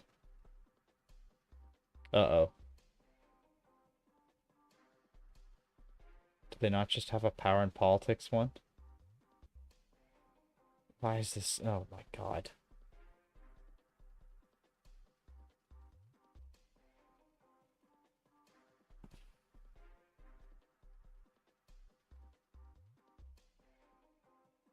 Oh, and we have a video on the Tenet stuff and the agreement with Justin. That was newsrooms across Canada shouting "Canada Connection confirmed" on that story. Was that this is the first one where I'm like, you know what? Actually, Canada Connection legitimate. It's not even like, oh, we gotta find. It's not even like, oh, Kamala Harris went to like high school in Montreal for, I don't even know if she went there for the entire 4 years or whatever, but this Canada angle on the Tenet stuff, absolutely legitimate. and so goddamn funny. Ripped up the supply and confidence agreement with Justin Trudeau. We tore up the agreement with Justin Trudeau. I've ripped up the agreement with Justin Trudeau. Because I ripped up the agreement with Justin Trudeau, I know. All right, wait. I'm just gonna put on. All right, I'm gonna keep playing this because I want to watch that, and I need to right go to now the they're bathroom. focused on politics. We're focused on Canadians. Singh faced questions for the first time today about his decision to back out of the deal. So after 2.5 years, Thursday after, why so did Jagmeet Singh end this deal ripped up now? the deal on the And Wednesday. is he prepared to launch the country into a federal election? After Singh takes questions. Jagmeet Singh is the leader of the federal New Democratic Party, and he joins me now. Mr. Singh, welcome back to Power and Politics. Thanks so much. You keep saying that Prime Minister Justin Trudeau caves to corporate greed and won't do what needs to be done. Can you give me a specific example where you asked the Liberals to take action on corporate greed and they didn't do it? For food prices, for over 2 years, food prices exceeded general inflation, and we said we need to take action. The Liberals' action was to tell people, and they said this with a straight face, to look at grocery flyers. Champagne came out with that as a solution, that people need to be better at shopping. They then said they were going to go and ask the CEOs nicely to stabilize prices. None of that worked. Most recently, workers wanted to strike for better work conditions, safer work conditions, which is actually not just for those workers, but for all Canadians when it comes to railway safety. And they were locked out, so they didn't even get to go on strike. And then instead of allowing for a negotiation to happen at the table, the Liberals, Justin Trudeau, caved to corporate interest and forced binding arbitration, which undermined the workers' right to negotiate fairly, and also rewarded bad behavior of corporations that in a lot of ways had some shady collusion in the timing of both the CN and CPKC labor disputes happening around the same time, both undermining workers, both hurting workers. So many examples, but those are the two I can give you today. Well, let's just talk about food prices, because I know this has been something you've been talking about. You've been going after Galen Weston. You've been going after grocery CEOs. Yes, food prices were higher than baseline inflation because you had things like the war in Ukraine. You had avian flu driving up the price of chicken. You have climate change either causing flooding or drought in key agricultural sectors. I mean, what's the policy response to that from a government to drive down the prices that you would have done? You also had record profits, that these companies weren't just making good profits at the same time of seeing Canadians have to pay more than ever at the grocery stores and leaving with less than ever. These same grocery stores posted the most profits they've ever seen. Right, but what's the policy response for a government to drive down the prices? Countries, so we're talking at the same time. Oh, sorry, well, but I'm trying to understand, like other countries also have food price challenges. So what is the policy response you asked them to do that they didn't do? This is what I'm struggling to understand. We said we needed to see some either force these companies to lower prices or impose a excess profit tax. Man, at the we then CBC, put forward a Cochrane, bill, and this reminds me, we'll watch the Bashy interview price with caps, something that Singh France after has that, done 'cause effectively, hers lower was the very price good as well. of over 5,000 essential food items. Other countries are taking this more seriously. There's been attempts to go after the excess profits that corporations are making in a way to curb some of the impacts on consumers, on people. They're feeling so squeezed, so hurt, and Justin Trudeau and the Liberals have ignored that. And so it's become very clear they're not interested in taking the steps necessary to tackle these serious problems. Corporate landlords are still have ripping off 8 Canadians. subs. There's so much more that can be done to protect consumers. Is that all of you protect that's Canadians, already in protect here? renters, Because we have 8 and the Liberals viewers right refuse to now. do so. Okay, so what can they do on rent? Are you Because all rent subscribed? Is provincial jurisdiction. That's what runs rental. Is everyone in here regulations, subscribed landlord right now? tenants Because agencies. These are that might be provincial the government highest powers and responsibilities. percentage. What is it you asked them to do I'll on ever rent have. that they didn't do? Well, a significant number of corporate landlords take federal money. They take federal money in the form of preferential tax treatment. They take it in the form of direct show and subsidies. tell They take later, it in the 'cause I got some form, cool stuff at of Medieval Times. having their loans backed by CMHC. We said that not a cent of federal support should go to corporate landlords that rent evict their tenants, that mistreat their tenants, that jack up rents above guideline increases.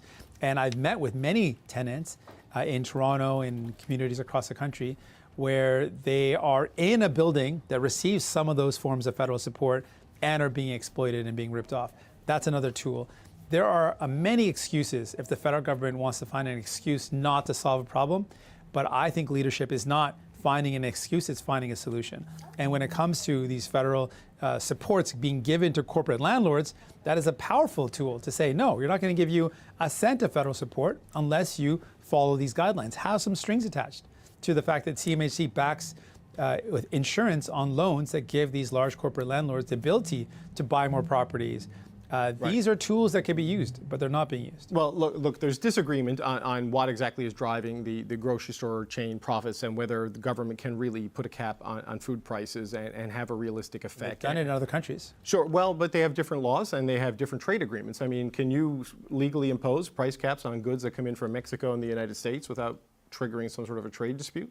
We know that corporate grocery stores have their own in-house brands on essentials. There's lots of ways to find, if their goal is to find a solution, there's solutions out there. If the goal is to say, yes, we're going to take on corporate greed, they suggested to do something. They said they were going to have a meeting with the CEOs.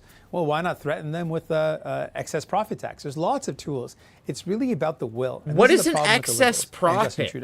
Because I was under the impression that all profits were excess. It's what you have left over in excess from the money you've brought in after you subtract the money that you have to put out to pay your bills and stuff and your responsibilities.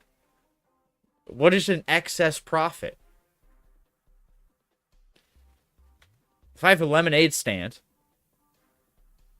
and it costs me 90 cents, God, those are expensive lemons, to make a glass of lemonade, and I sell it for $1 a pop, that 10 cents excess that I'm charging is my profit. So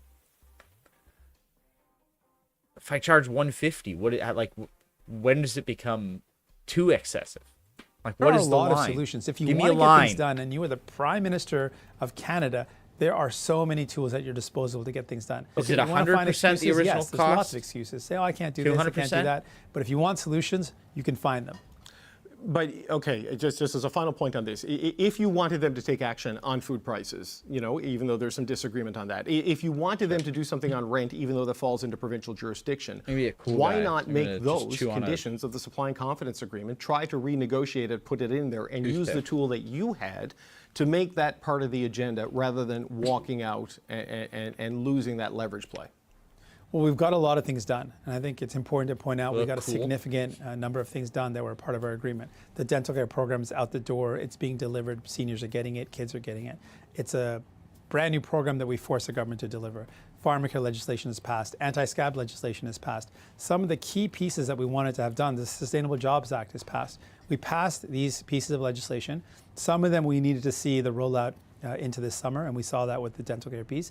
And then it became very clear with the overwhelming amount of evidence that the Liberals now you've got everything you wanted, so you're out. Just say that. To make people's lives better. And they show again and again more evidence of that. And they're also too weak and frankly similarly beholden to corporate interests to take on Pierre Poilievre and the threat of conservative cuts. The next election is going to be a change election. Okay, but we're done with Justin Trudeau. So people are going to have to choose between Pierre Poilievre and his vision of cutting and gutting the things that Canadians need, or New Democrats who offer hope and investing in the solutions. But the deficiencies you're talking about now are not in the supply and confidence agreement. They lived up to their side of the agreement, and now you're walking away without living up to your side of it, right? Of passing 4 budgets and maintaining stability in Parliament until June of 2025. I mean, they honored what they signed. Are you not breaking your word to them by walking away? It became clear that we had completed a significant part of our agreement, and that what we needed to see from Justin Trudeau and the Liberal Party was, in the Liberal government, was a lot more. And they were unwilling to do what was necessary, given the unprecedented inflation that people are going through, the cost of living increase people are going through, the lack of urgency, the lack of any sort of real volition to want to make things better for people, made it clear to me that we could no longer continue. Okay, the language you used in the video, in your statement, and here in this interview, where you've referred to the Liberals as too weak, too selfish, and too beholden to corporate interests. I mean, that is a critique of the fundamental character of this government. I mean, aren't they essentially the same people, though, and the same government that you signed the agreement with in March of 2022? I don't see dramatic change in who they are and how they function. I mean, explain this to me. We saw a dramatic change in people's circumstances when we first embarked on this agreement over 2 years ago, and we saw subsequently a massive increase in cost of living and a complete abject failure of Justin Trudeau and the Liberals to respond to that. They did not respond to food prices while acknowledging that it was a problem. You have to recall that they did come out and do press conference saying, okay, yes, it's a problem. You got to look at your food flyers. You got to look at grocery flyers and look at the deals. Like, that's an insulting thing to say to a family that's saying, we're spending more than ever before on groceries and are leaving with less than ever before.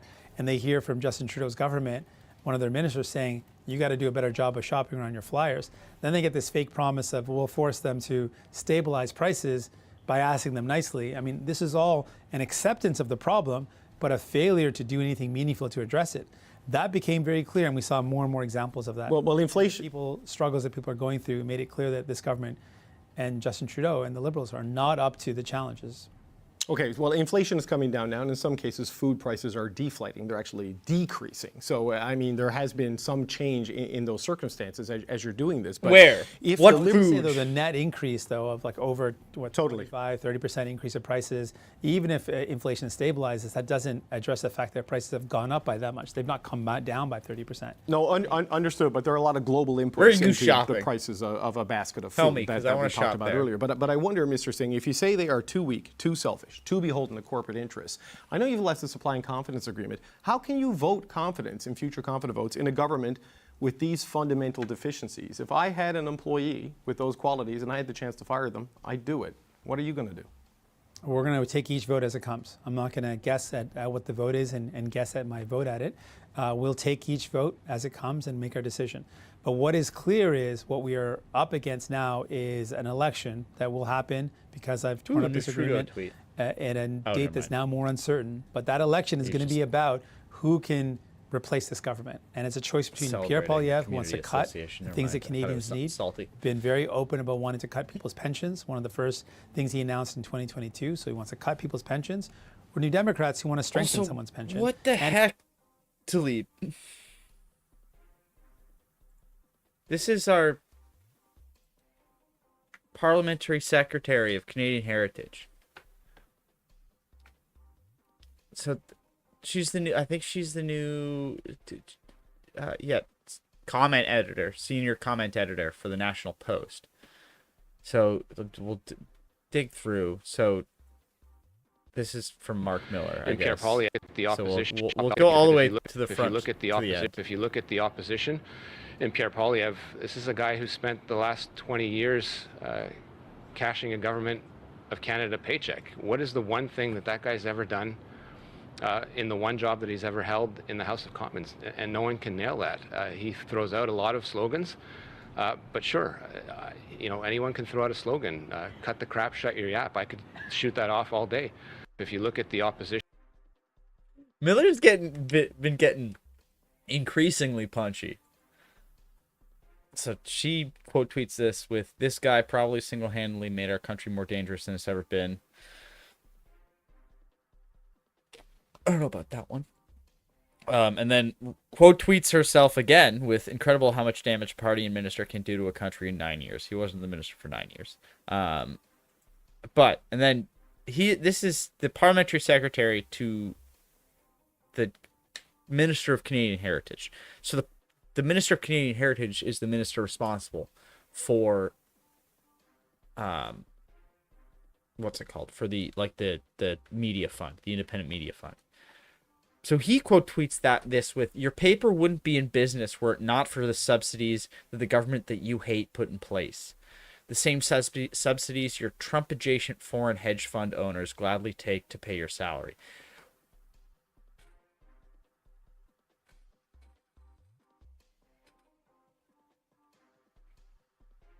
What in the world are you doing? Like, I almost have to stretch my good faith reading to the point of naivety to not read this as, "Be nicer to us, we pay your salary." And I'm sure that's not what he meant, but come on.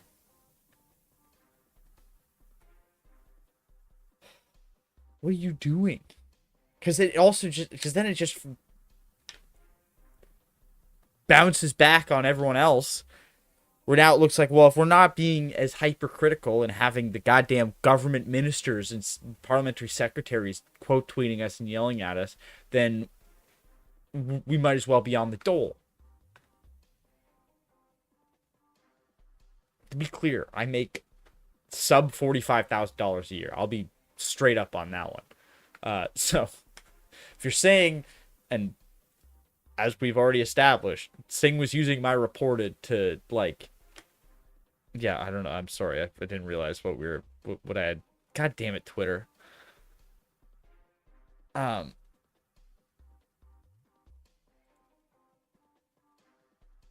like, if you think I'm on the dole and I'm getting paid $44,000 a year, what you're saying is I'm a cheap date. And that's not the word I was going to use, but let's just say I'm insulted if you think that. Because I'm not. A very expensive date. I'm getting apps and dessert. And ensure that we make life better for people. Okay, I do want to talk about the election in just a second, but I want a little bit more insight, if I can, into the timeline of how you made this decision. Because this video announcing it was released yesterday, and you've gotten some criticism for doing this days after Mr. Poilievre suggested you should tear up the agreement, but the video itself was recorded weeks ago, I'm told, at least a week and a half, maybe close to a month ago, so it was done well in advance of anything Mr. Poilievre said. When precisely did you make the decision to pull the plug on the supply and confidence agreement? Well, we've been having ongoing discussions about this for a while now in caucus amongst my team. It's something that's not something that was a last minute decision that we just woke up and decided. It's something we've been thinking about. We were looking at things that we wanted to get done. We wanted to make sure that dental care, no big soliciting. chunk of it was completed, and we wanted to make sure that things had been passed and out the door. And so we've been reflecting on this for a while. And as you mentioned, yes, the video was shot close to a month ago, so well before close to a month ago, then why not release it then? I will never listen to the advice of Pierre Poilievre, someone who wants to destroy our healthcare system. Why wait till now? Someone who wants to get rid of, destroy pensions, someone that wants to... You could have had that whole month on the doorstep being like, look what we did. We've divorced from the Liberals. Standing up against them, blah, blah, blah. It doesn't... feast at the Tross when it comes to ripping off Canadians. Like, I'm never going to listen to a guy like that. Someone who wants to let his buddies rip off Canadians at grocery stores and when it comes to corporate landlords. That's not someone I'm ever going to take advice from. Okay, so you made the decision, what, in July, in June? Like, when was the actual decision point made? And then let's go shoot a video to be ready to announce it to the world. I can tell you that we made this decision over lots of reflection, and the decision was announced yesterday. We've torn up the agreement, and now we've made it very clear that we are going to go vote to vote. And this sets up a question about the election. We know that makes the election more probable than before. Before it was less probable, now it's more likely. And we're ready for that. And the choices for Canadians are in front of them. Conservatives under Pierre Poilievre who want to cut the things that you need. New Democrats who want to build up our country. That's going to be the choice in the next election. But if the decision had been made quite some time ago, to the point that you were able to shoot a video and do video production, wasn't this worth a phone call to the Prime Minister that you've worked with for the last 2.5 years on this to deliver things like dental care? Like, why didn't you pick up the phone and call Justin Trudeau and say, hey, we have to talk about this because I'm going to fundamentally change the political stability and the political landscape of the country? I mean, isn't it worth a phone call when you've been working together for 2 years? We don't want to leave a door open to any new deal. There's no new deal here. You dumped me by YouTube video. Ripped it up. And we're devastating. And so I didn't want to open up the door to a potential negotiation. That would be devastating. Or any future deal. The deal is done. We're going to go vote to vote, and we're going to continue to fight someone for Canadians. breaks up with you and like we're going to bring that choice to Canadians. They've got a choice coming up. But and it's going to be about who replaces this government. And that choice. But like you get called like, hey, I'm breaking up with you, and also a video detailing all of my issues with you will be going live in 5 minutes. That's the choice. But you've now, as you've acknowledged, created the conditions for an early election. Right, and this favors the Conservatives, would be the analysis that I would have, in that they have the big lead, they have the big war chest, and this is the very party that you are saying today represents a threat to the well-being of Canadians, and you have just created the circumstances where they can get their path to power. This was the question I wanted to ask. Much quicker, and before you're in a position to stop them. It's going to be a fight. I'm not suggesting this is easy in any ways. There's a big fight for the future of our country, and we have a really serious job in front of us. Canadians need to know what they already know about Conservatives, and they need to know that Pierre Poilievre is serious about it. He and his team talk regularly about dismantling the Canada healthcare system. They want to do that. They do not want to see a public healthcare system anymore. They want to see people paying money out of pocket privately to get care. How much did they bring in last quarter? Generations of Canadians have fought to have a healthcare system where it should not matter how much money you earn to determine the quality of care you get or how quickly you get that care. That is something that Pierre Poilievre is opposed to. That is a fundamental difference of opinion for the future of our country. We're going to take that to Canadians. He wants to cut pensions. They did it when Harper was in power. Pierre Poilievre announced it right when he became leader. He said that EI and pensions or payroll taxes, he would cut them. That means he wants to cut people's pensions. He's been very open about it. That's a choice I want to put to Canadians. Do you want to let Pierre Poilievre cut your pensions, or do you want New Democrats to strengthen your pension? But the criticism response from the Liberals yesterday was that you're doing this for your own political benefit, and that it's hard to differentiate yourself, I guess, from a Liberal government that you've been working with. Sort of, you've been the Robin to Justin Trudeau's Batman, and that you're doing this to differentiate and pivot and create a chance to do contrast. Now he's Nightwing. And offer change. I mean, that this is purely a political decision for your self-interest because they were living up to the letter of the deal and doing everything that they said they would do. How do you respond to what they said? It became clear that people needed a lot more. We went through unprecedented cost of living increases, and those are really serious challenges. And it became also clear again and again that when push came to shove, Justin Trudeau and the Liberals chose to side with the folks that are ripping off Canadians. They chose to side with the big corporate grocery stores. They chose to side with the big corporate landlords. They did not use the tools they had at their disposal to fight against these serious challenges that people are going through. That made it clear to us we couldn't continue. Mr. Poilievre has criticized you. He's called you sellout Singh. He's called you stuntman Singh for doing what he suggested you should do in terms of tearing up the deal. But you're now saying you're going to go vote by vote. You're not saying you're going to bring down the government. I mean, do you still have any confidence in this government whatsoever after working with them for 2 years? I just want to, so you can visualize this.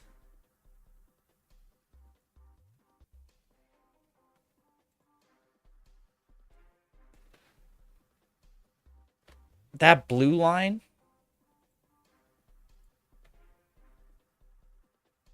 that was Q4 2023. That's $12 million. Last quarter, they brought in, I think that's just under $10 million last quarter. So from April to June, the Conservatives, in those 3 months, raised nearly $10 million. The NDP raised just under 1.5. The Liberals, I think that's... Why am I doing it this way? I have them all at the bottom.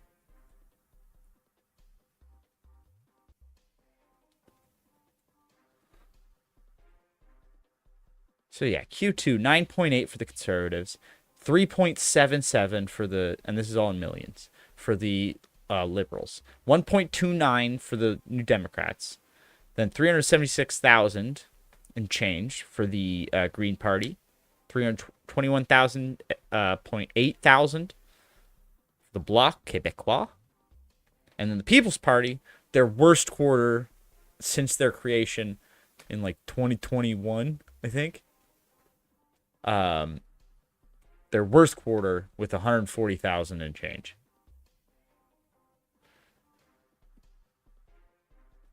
The Conservatives have so much money, and I know if you're like an American listening to this, that's chump change in terms of national fundraising numbers. But like, just this is like these two numbers, like these used to be huge. And that's just, they've just, like, they were like, oh, every, like, Q3 or whatever. But, like, these numbers, there was an election happening. So people were throwing money at them. Or at least there's an election coming up. So they got in huge amounts of money. There's nothing going on here. That's just Q4. That's just tax time. So much money. 2.5 years. Do you have any confidence? We're going to make a decision based on what's in front of us. I wouldn't say to you, I'm going to decide on a vote that hasn't actually been presented. I'm going to look at it and assess, is it something in the interest of Canadians, and make a decision that way. But on Pierre Poilievre, let's be really clear. This is a guy with a silly notion of having alliteration as his strategy, with buzzword slogans, thinking that is how you run a country. I mean, it's silly and frankly, it's petty. And what he knows is that he is lying to Canadians. He knows that we fought and forced Justin Trudeau to do things that he would never have done, bring in dental care to change the lives of millions of Canadians. Right. That's what we did. He knows that. So he's lying knowingly. But he's doing it because he wants to distract from Canadians that what he wants to do is destroy dental care. So for seniors out there, for parents and grandparents that are getting it, he doesn't think they deserve to have dental care. He doesn't think kids deserve to have dental care, despite the fact that taxpayers have been paying for his dental care since most of his adult life. He doesn't think that people deserve it. He also wants to dismantle our entire healthcare system. That's what he's distracting from when he does these lies and these petty things. But the Conservatives are a threat to cut everything that Canadians hold dear, in your view, and the Liberals are a threat to keep selling out to corporate interests, in your view. The Liberals have been hammered by corporate Canada for their capital gains tax increase, windfall taxes on insurance and financial institutions, oil and gas emissions cap, digital services tax, which is putting us into a collision course as a country with the United States. Oh my God. Potentially, they brought in a minimum. Oh my God, I need to have this like ready to go. But holy crap, no way! Please let this be true. Please let this happen. Please let this be real. No, why? This is it's from the Epoch Times. Okay, well I don't know. We'll see. We'll see what they have.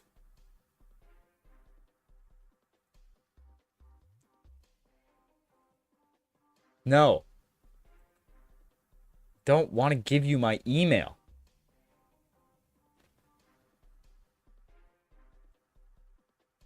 Oh, there we go. All right. Blanchette told LCN News Channel on September 5th he's not keen on helping to replace Prime Minister Justin Trudeau with Conservative leader Pierre Poilievre, pointing to Poilievre's lower popularity in Quebec than the rest of Canada. Latest leisure poll conducted in late August puts the Bloc ahead with 29% of voting intentions in Quebec. The Liberals come second, 27%. The Tories in third, 23%. This is the only place where the Liberals are not trailing the Tories. The only province in Canada. An Abacus poll from early August put the Conservatives 31%, slightly ahead of Bloc, 30% in Quebec.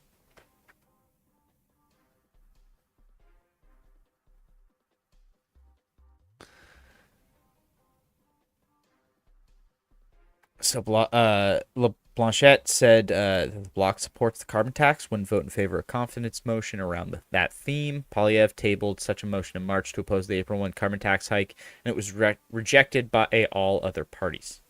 Wait, that's it? That's it? Oh, God.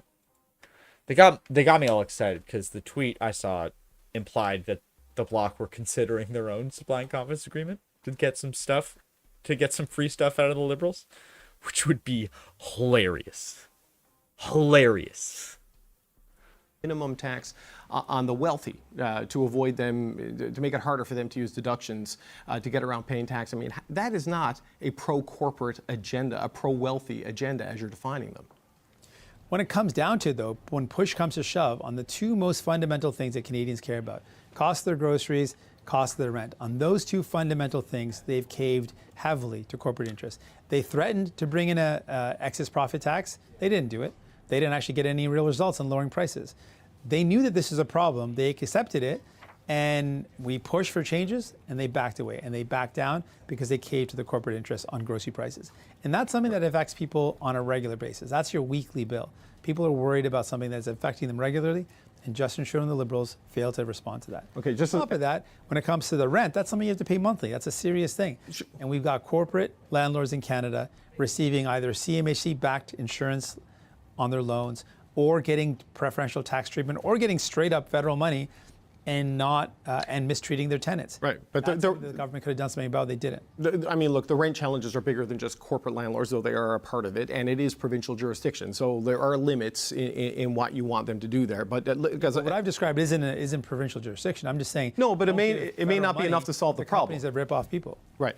Well, as a final question, you're framing the election now as a choice between you and Mr. Poilievre, and that we don't know when the next election is going to be, but we know when the by-election in Elmwood-Transcona is going going to be. That's on September 16th. That is an NDP seat. The Blakeys have held that. Daniel Blakey left to go back and work for Wab Kinew and put this seat into play.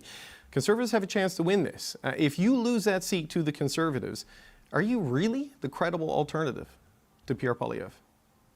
Right now, people in that by-election have a choice. And that's an important choice. I'm going to continue to put that choice to the people of Transcon. I'm actually headed there in a day. I'll be there tomorrow. And folks are going to have a choice in that by-election. Do they want to support the conservative cuts of Pierre Poilievre? They rejected that in Manitoba. But what if they vote for it? What if they vote for it? What if they say yes? What if they vote for the conservative agenda what are you and gonna not for do your then? agenda after you have defined the choice Canadians are facing in these stark terms? What does that tell you about this move? Well, I'm not going to answer hypothetical. We don't know the outcome of that election until it happens, but I can tell you what I'm going to do right now. I'm going to go to Manitoba. I'm going to Winnipeg. Like I said, tomorrow I'll be there, and I'll be sharing with folks our vision of a hopeful Canada, one where we lift each other up, where we take care of one another. And I'm going to contrast that with Pierre Poilievre's vision, which is to tear down Canada, tear down our healthcare, tear down and cut our pensions, tear down the things that Canadians believe in. That's the choice in this next election, and it's the choice in this by-election. Jagmeet Singh, federal NDP leader, thank you for your time today, sir. Thank you. All right. We're going to watch the Vashu one. See, the problem is it's just going to be the exact same thing.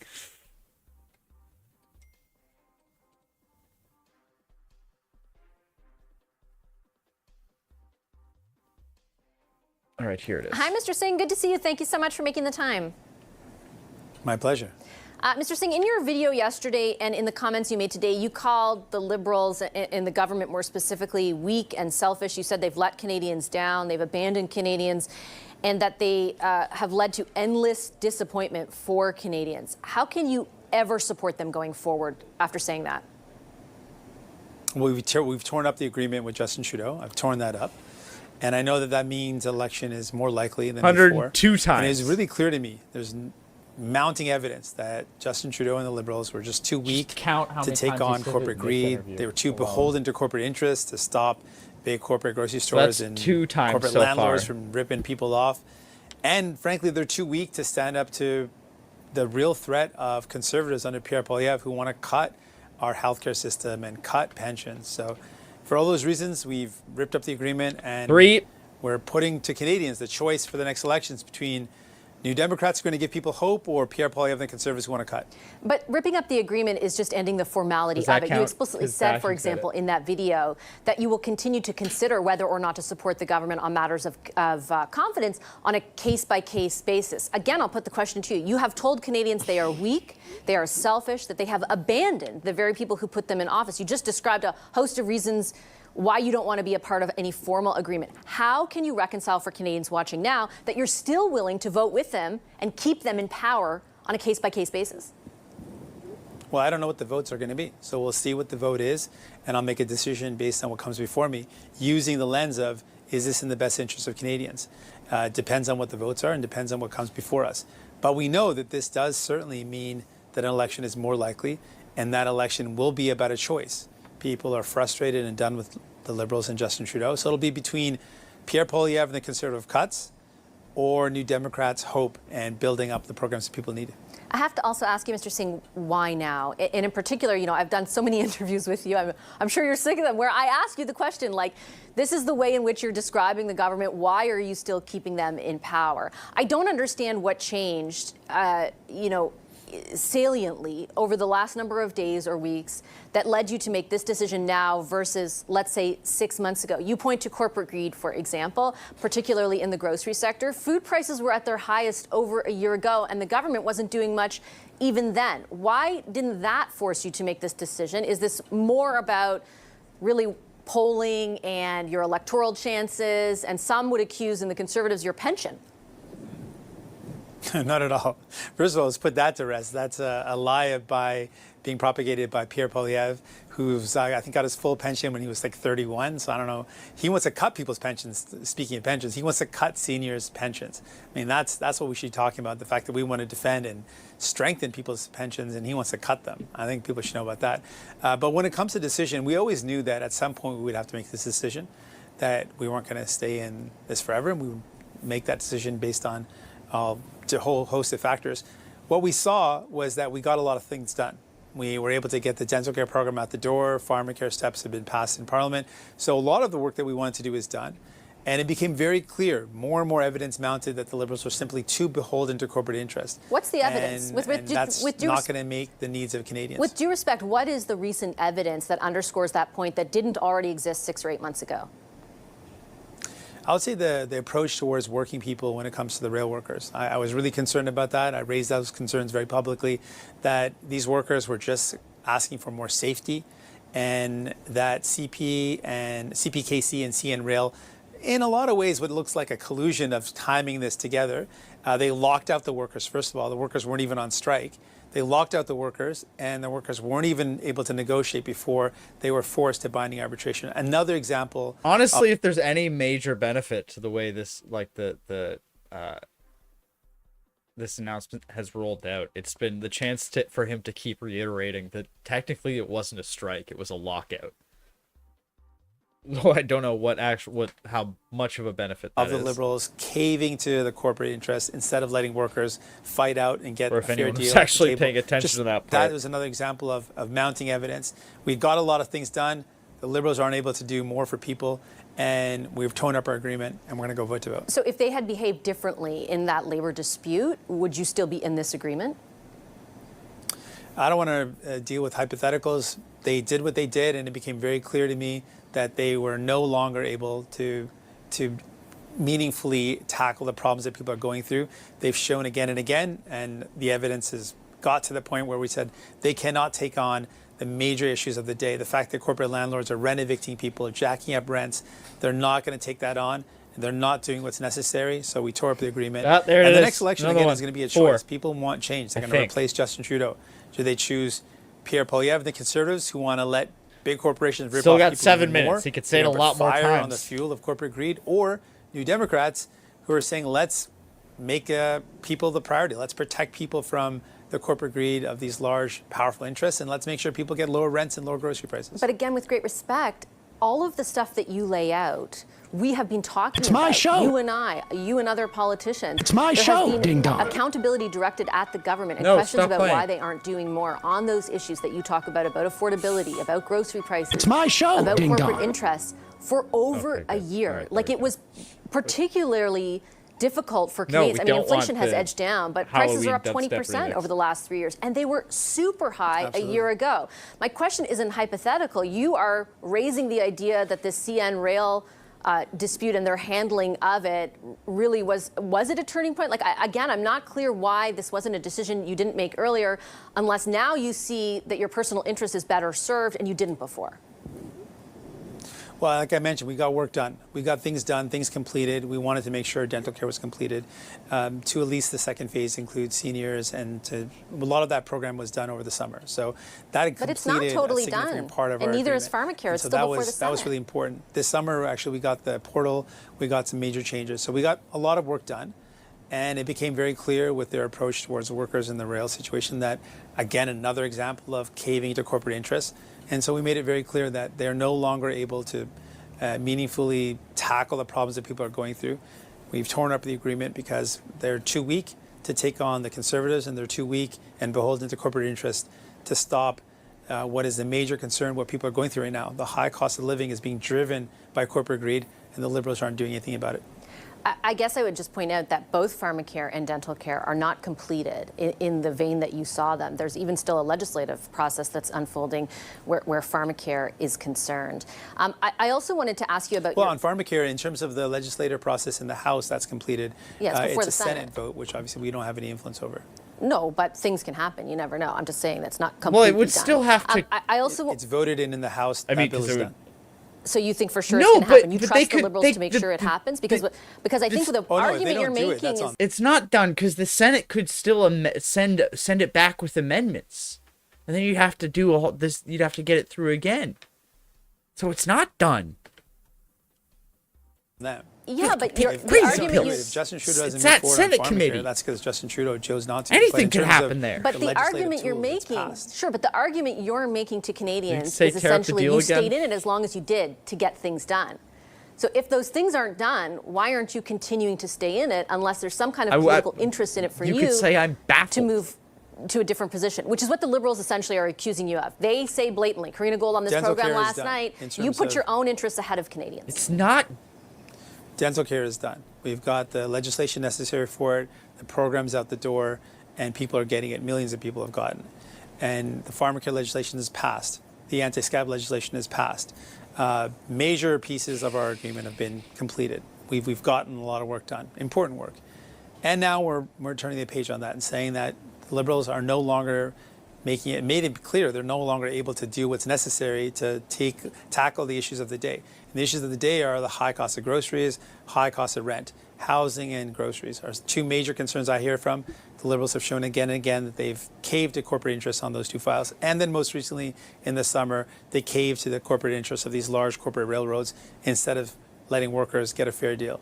They've made it clear that they're not interested in tackling these problems. We've torn up the agreement with Justin Trudeau. I mean, their argument is that a whole ton of other workers would have been impacted by a stoppage on the rail network, but I do take your point. Can I ask you to clarify on the question of the pension, because it is an argument that the Conservatives are continually using.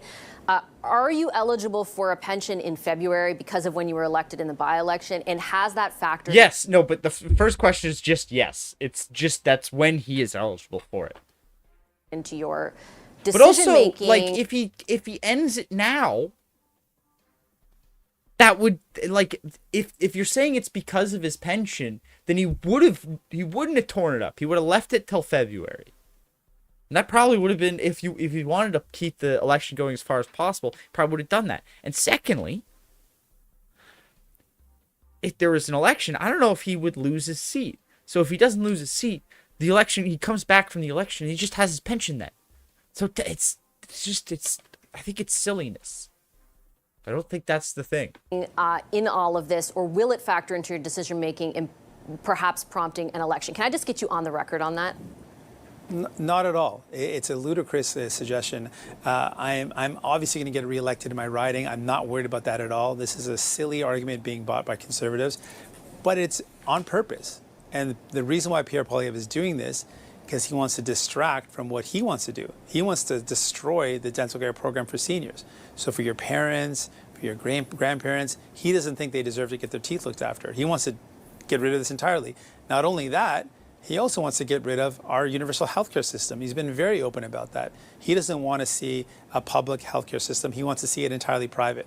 So that's what he's distracting from. He knows he's lying, and he knows that he's distracting from the fact that he wants to destroy not only dental care, but our healthcare system as well. We're going to keep on fighting to defend it because we believe in it. We believe no one should have to worry about how much money they have in their pocket to be able to get good quality care in our country. We're going to fight to make sure our healthcare is there for people, and we're going to fix it. One final question for you, for Canadians watching right now, Mr. Singh. The Prime Minister keeps getting questions about whether he should remain as leader because of where public opinion polling for his party sits. At the same time, while the Liberals have had, dwindling, to say the least, political fortunes, your party has not been able to capitalize on that at all. Your polls have remained fairly stagnant for the last 3 years.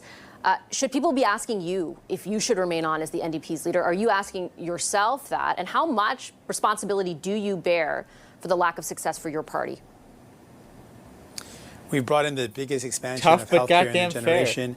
I'm proud of the work that we've done. I'm running to be Prime Minister of this country, and I'll be leading the party to the next election, absolutely. So do you not feel like you bear any responsibility for being unable to capitalize on the Liberals' fall from grace among Canadians? Well, I don't, because that's the thing, is I don't know if you could say he hasn't been able to capitalize. It just depends on what you think hasn't been able to capitalize on. When you mean increase in polling and seats, for sure not. When it comes to the things that they managed to get done, you could say they capitalized on the weakness of the Liberals to get the supply and confidence agreement and therefore get pharmacare and anti-scab legislation, which particularly on the anti-scab stuff, I don't know if that would have ever gotten done without the supply and confidence agreement. We're going to be running to form government in the next election. I'm running for Prime Minister. Respectfully, that's not really an answer. And are you worried at all about the fact that you haven't been able to? Respectfully, that's what I'm going to be doing. I'm running for Prime Minister. I'm running to beat the Conservatives. I'm running to make sure that this country has someone that's going to be on their side. And I understand what you're saying. I think Canadians understand that you are going to run to lead the party. Do you bear any responsibility, though, for the hill that party has to climb in order to be competitive with the Conservatives in the next election? You have framed the choice as very obvious for Canadians and the consequences as very dire if the Conservatives win, but your party has not been able to compete with them. Is that at all your responsibility? Well, it's a serious fight. There's no question about it. I'm not in any ways kind of diminish the challenge in front of us. We've got a very big challenge. But it's clear that people are done with the Liberals. They're done with Justin Trudeau. And so when people want to replace Justin Trudeau, they're going to have to look to two choices. For federal parties, there's the Conservatives or the New Democrats. They want to change election. They want to get rid of Justin Trudeau, which people tell me they're frustrated with them. There's two choices. Not to say that this challenge is easy by any means. It's a very big challenge. But I want Canadians to know the choice is Pierre Poilievre and the Conservatives, who are very open. They're going to cut your pensions, they're going to cut health care, and they're going to let big corporations rip you off. Or New Democrats who want to restore hope. We want to build and strengthen our healthcare system and your pensions and stop these corporations from ripping you off. That's not easy. I know that's going to be an uphill battle, but that's the choice in front of Canadians. I will leave it there. Mr. Singh, I appreciate your time as always. Thank you so much. All right, time for my Pulse panel. I've ripped up the supply and confidence agreement with Justin Trudeau. We tore up the agreement with Justin Trudeau. I've ripped up the agreement with Justin Trudeau. Because I ripped up the agreement with Justin Trudeau, I know this now means an election. They should have just played all 100. Jagmeet Singh quickened the pulse of Canadian politics He's this fucking week when he shit-eating grit. ripped up the supply and confidence agreement with the Liberal government. Singh's early departure plunges the Liberals, the fucking East Coast smirk, into a fall of political uncertainty that almost certainly means an earlier than scheduled election. And that's where we start with our panel.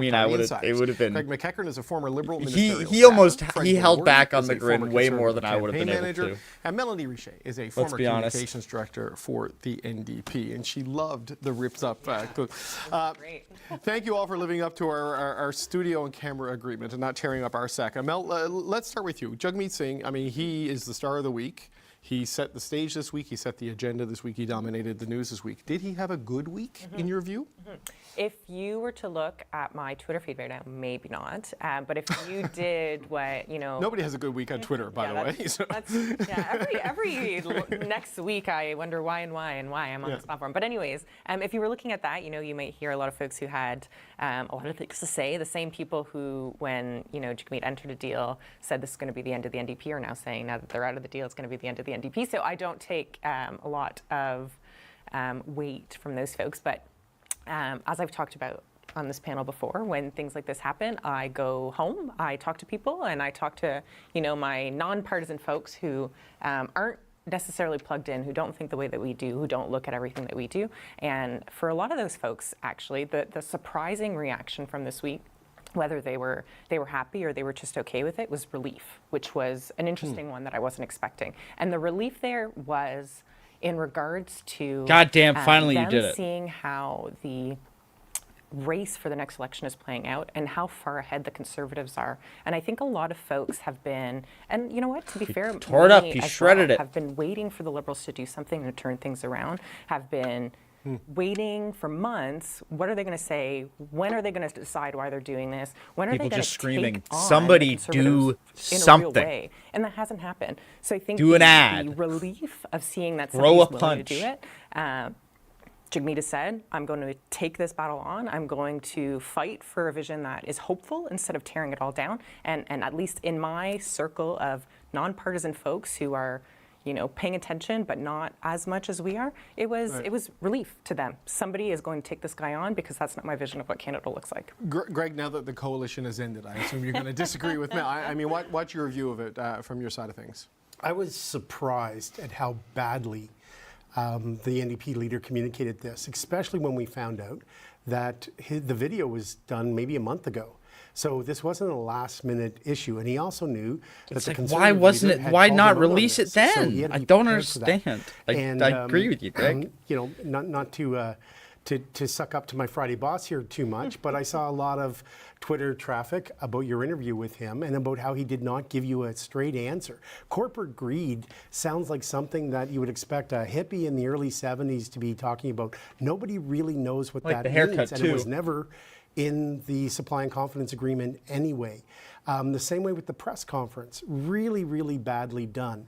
And he had so much time. He was in control of this. This was his moment to look decisive. Filling him in. He did not. Rabbit punches from did Greg consider McKay. at one point, would it be to their benefit to look decisive and to cancel the deal instead of the NDP? But again, they're able to say that they made this parliament work. And Minister Blair, in his earlier interview to you, mentioned the number of minority governments, since World War II. Well, 11, I think. Yeah, I'll start with the millennium, and there's been 5. Out of the 8 elections, 5 of them have resulted in minority governments. And so perhaps we need to start looking at these deals as what we need to keep a parliament sitting for longer than 2 years.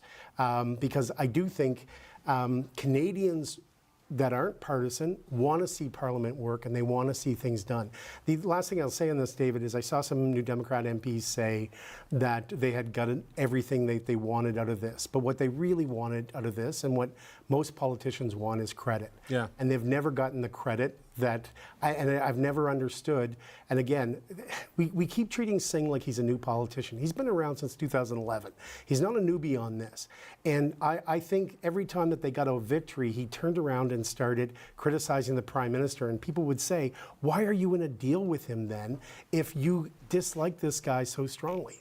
Well, now it's going to be, how can you vote in confidence for someone you said is weak and craven and all of these things? So I saw Mel taking notes as you were talking, so she has a lot of rebuttals. We're going to bring in Fred. She has a lot to say. Fred, I'm sure you have a lot to say. What are your thoughts on this? Well, I think Jagmeet Singh has shown how out of depth he is here. I thought his message, he had no catalyst for this. There was no, I'm ending this agreement for this real reason. It was just, time is up, basically. And we predicted this months ago on the show that this was going to happen. Tag team right now. We knew it was going to happen because that was the right political play. But you need a message. You need a reason. He doesn't have a reason. He's announced, I'm divorcing the Liberals. I'm going to keep sleeping in the same bed with them, but I'm divorcing them. The marriage Family is show, over. Fred, but keep going.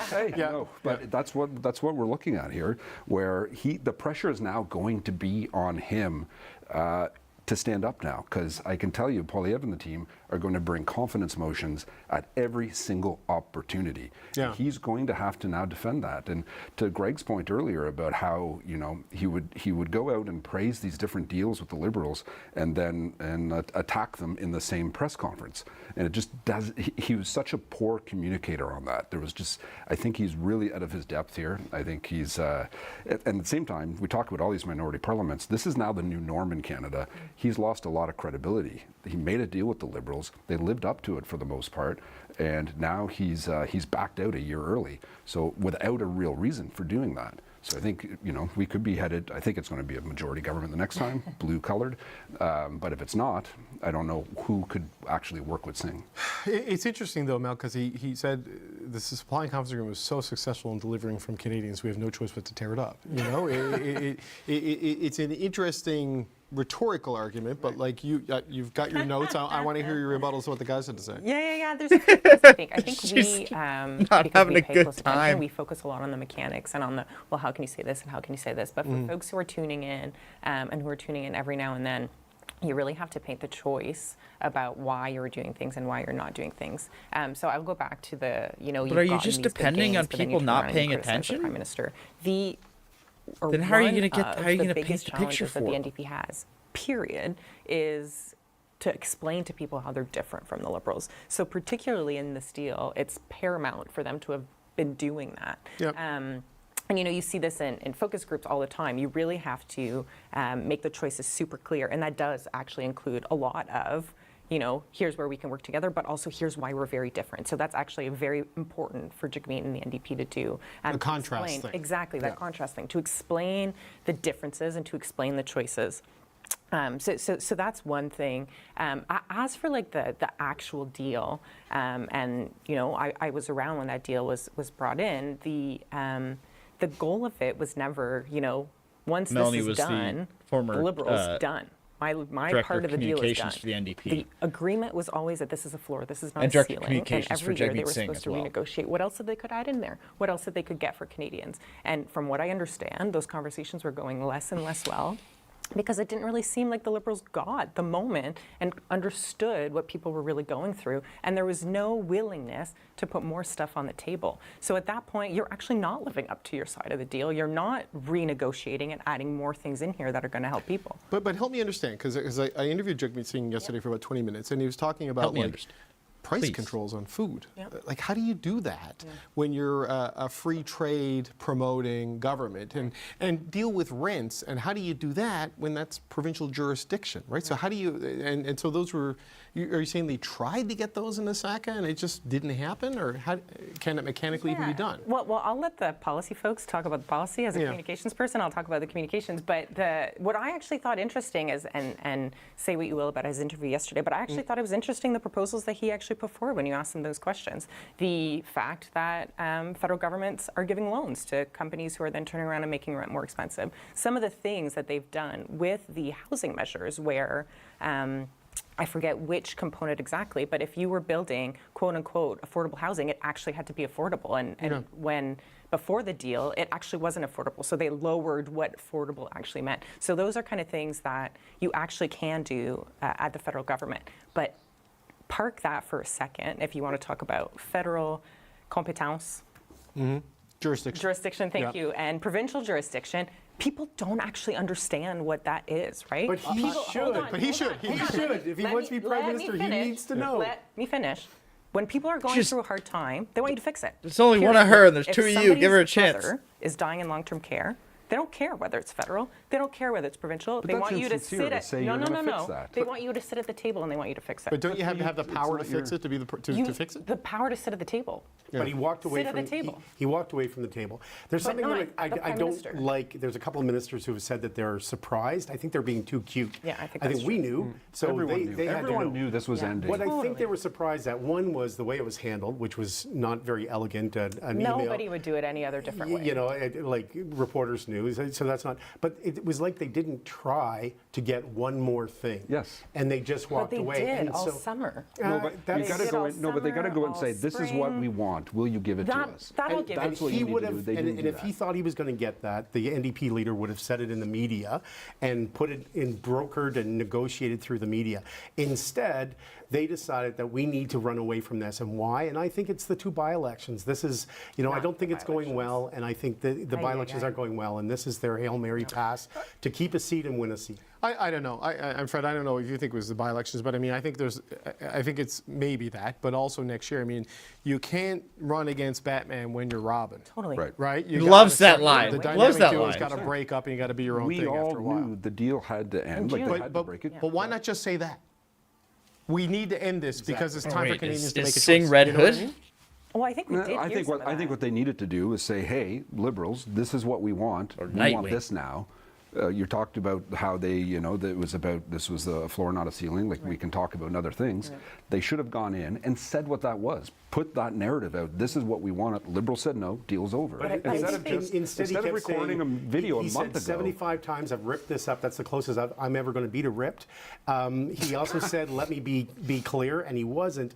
And then the other communication error on the NDP is after criticizing the Conservatives for using stock footage that was from Russia, they turn around and do the same thing. Russia, and I think CP Russia. There might be some Israeli stuff there as well. But I mean, clip art is clip art, right? Let me compare apples to apples. Putting two people sitting at a table from Getty Images compared to like a Russian jet are two very different things, right? Like, let's make sure that it's stock images, stock images. No, it's not great. And the Liberals have done it in the past. And apparently sat on this video for a month, right? It's not like they just made it quickly. I think they fixed the timing. I think it's more like end of August that the video was filmed. I think Jagmeet had to. Okay, he told me it was like a month ago, is what he said to me yesterday. So, if I could just quickly. Go ahead.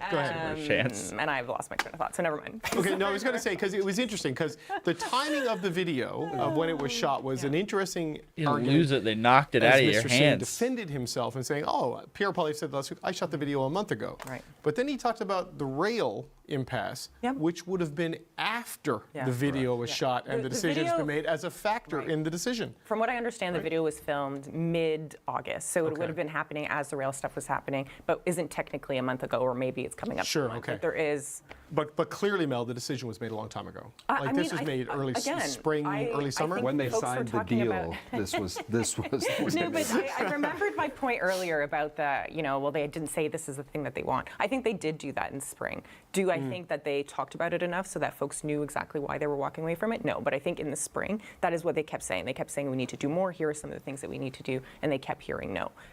For the messaging of that, come September, I think they could have done a better job. To your point of here is the reason why. But yeah, like I think it's. I think it really changed how people. The attention on the NDP leader was not beneficial to him. And I hate to be somebody who's makes predictions, but I was noticing some columnists in August start to talk about the NDP poll numbers and why is there conversation about Justin Trudeau sticking around and not about Singh. And I do wonder if what he showed us in the last 48 hours has not been great. Does this start to, not that you have a lot of people waiting in the wings ready to jump in, but I'm wondering if, he doesn't seem to be that engaged in Ottawa and in his job, and I do wonder how long he's going to stick around. Yeah, I was just going to say, New Democrats really love dental care. I don't think anybody's upset with Jagmeet Singh in the NDP party, I can't believe I just said that. In the NDP right now, oh my God, sorry folks, please don't. You're out. Disown me after this one. Well, look, it's interesting. I mean, Justin Trudeau is going to be running in his 4th national election. Jagmeet Singh is going to be running in his 3rd, right? So it'll be interesting to see if you can sort of make a new pitch to voters that way. But look, that election, we don't know who's going to run it for the Liberals, but we do know, Fred, it's not going to be Jeremy Broadhurst, who this is, there are other issues that you guys wanted to highlight this week. And Fred, this was yours as a former national campaign manager, Jeremy Broadhurst stepping aside. What are your thoughts on that? Right. As a former national campaign manager and as someone who's worked on 4 national campaigns, the role of national campaign manager is a crucial, important role. And you got to be all in. You have to be all in. And Jeremy apparently wasn't, as he admitted himself. The fire doesn't seem to have been in his belly. But to be at the stage where we could be going into an election, theoretically, in 2 years now, maybe the NDP will actually continue to support the Liberals. And the heck was that? Oh, I have to hydrate. It's like, what the fuck was that noise? This is all for show. But we could go into an election and the Liberals without a campaign manager. I couldn't imagine to be at this stage. But at the end of the day, it is an opportunity at the same time for the Liberals to retool. Maybe, he's been the campaign manager for a year when he went back to the party, apparently, or a couple of years in and out. I know he ran the 19 campaign, but the last 2 Liberal campaigns have been quite lackluster. The Conservative, my party, has beaten them twice now in popular vote. Obviously not that what counts, but this could be there could be a silver lining here if they can get someone who has that fire in their belly and does it. But if we go, they have to get in now, and they need to have full confidence of the leadership to build that campaign team, build that narrative, and get ready to go. Fred Delory, we could be going you so soon. Could be the first person to ever lead a national campaign for 2 different parties. It sounds to me like you are interested. Is this a little job application? I can put a good word in. Well, Greg, what I've heard is that it's probably a couple of weeks before they figure out who the replacement is. I don't know if that's going to, I mean, get through the by-elections because I think Jeremy will see that through and then figure out where you go. I don't know, but like this, people say they want change. We've seen Nate Erskine-Smith quoted as saying, like, this is significant change. I like Jeremy Broadhurst, but this is a chance to give it a jolt. What do you think? I would agree with Nate. I think, I appreciate the honesty in Jeremy's statement, as Fred alluded to.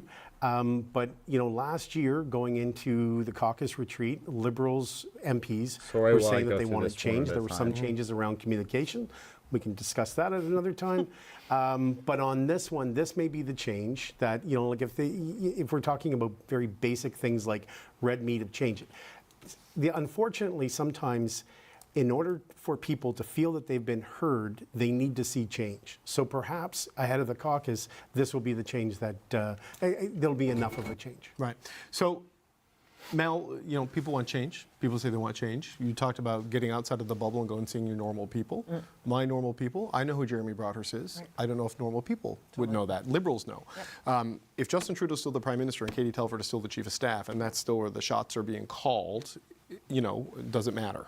I don't think so. I don't know. I don't think it does, and that's exactly what I was thinking as part of this conversation is your person who is with your guy, or in this case with the Prime Minister. If the advice is still the same, if the direction is still the same, if you still haven't figured out the why, that can't help the party. Right. And when Jeremy went over to the party, it was. He's going to the party and he's going to shake things up a little bit. And there was a lot of excitement in Liberal land. A lot of excitement. Folks were so excited, and here we are a year later, and regardless of the deal, but regardless of the deal, you're in an election in the next year. Like that's. We're in an election now. Well, that's what I mean. Let's be honest, right? It's just the Liberals have to keep Parliament going while they're campaigning as well. And if you really want to change, do this after Toronto St. Paul's. We're now literally the week that the House is starting. People are expecting a message, and the time to develop it should that be was over the fixed summer. now. That can't Fingers happen crossed. with this change happening today. So, Greg, here we are. Your crowd is going off to British Columbia, to Nanaimo, to have a caucus retreat. They've lost their coalition partner. Sorry, governing partner, not a coalition. That's a mistake. I'm not meaning it literally. I know. I'm sorry. Look, you said NDP party. I'm allowed to have my mistake. They've lost their national campaign director. Mark Carney is going to be coming to caucus to brief them on economic recovery and productivity. What's got to happen with the Liberals next week? As this is a caucus meeting they've wanted for quite some time. Well, yes, I can confirm Althea Raj, Toronto Star's scoop, that Mark Carney's attending caucus. I missed it by about an hour for this show. Yeah. And thanks for the heads up. But Carney at caucus. The minister has been talking to Mr. Carney, I think, a couple of times over the summer. No way. It's a Big Tent party.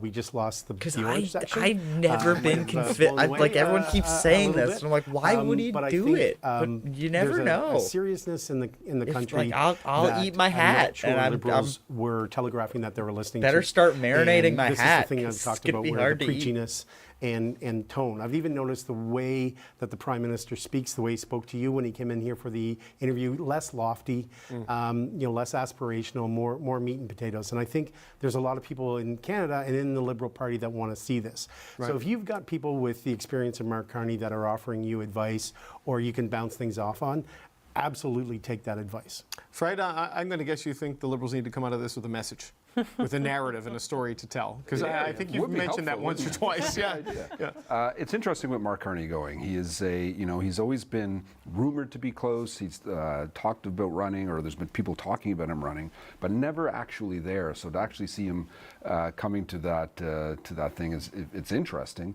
But what's going to come of it? To your point, a message, and what's going to change? He's not actually joining the government, from what I understand. He's not running. He's not doing anything. I know, as a Conservative in the last election, we were worried about him running for the Liberals last time. A lot of Canadians don't know who Mark Carney is, but when you tell them the former Bank of Canada and Bank of England governors is thinking of running, the polling results were not good for Conservatives in terms of what the bump it gave Liberals. So what he Greg actually didn't know does, that, what actually probably. comes of this, That's a little. That's I don't know. Interesting but little again, tidbit. Probably, I didn't know that. Back to our but previous it makes story about sense. Broadhurst leaving.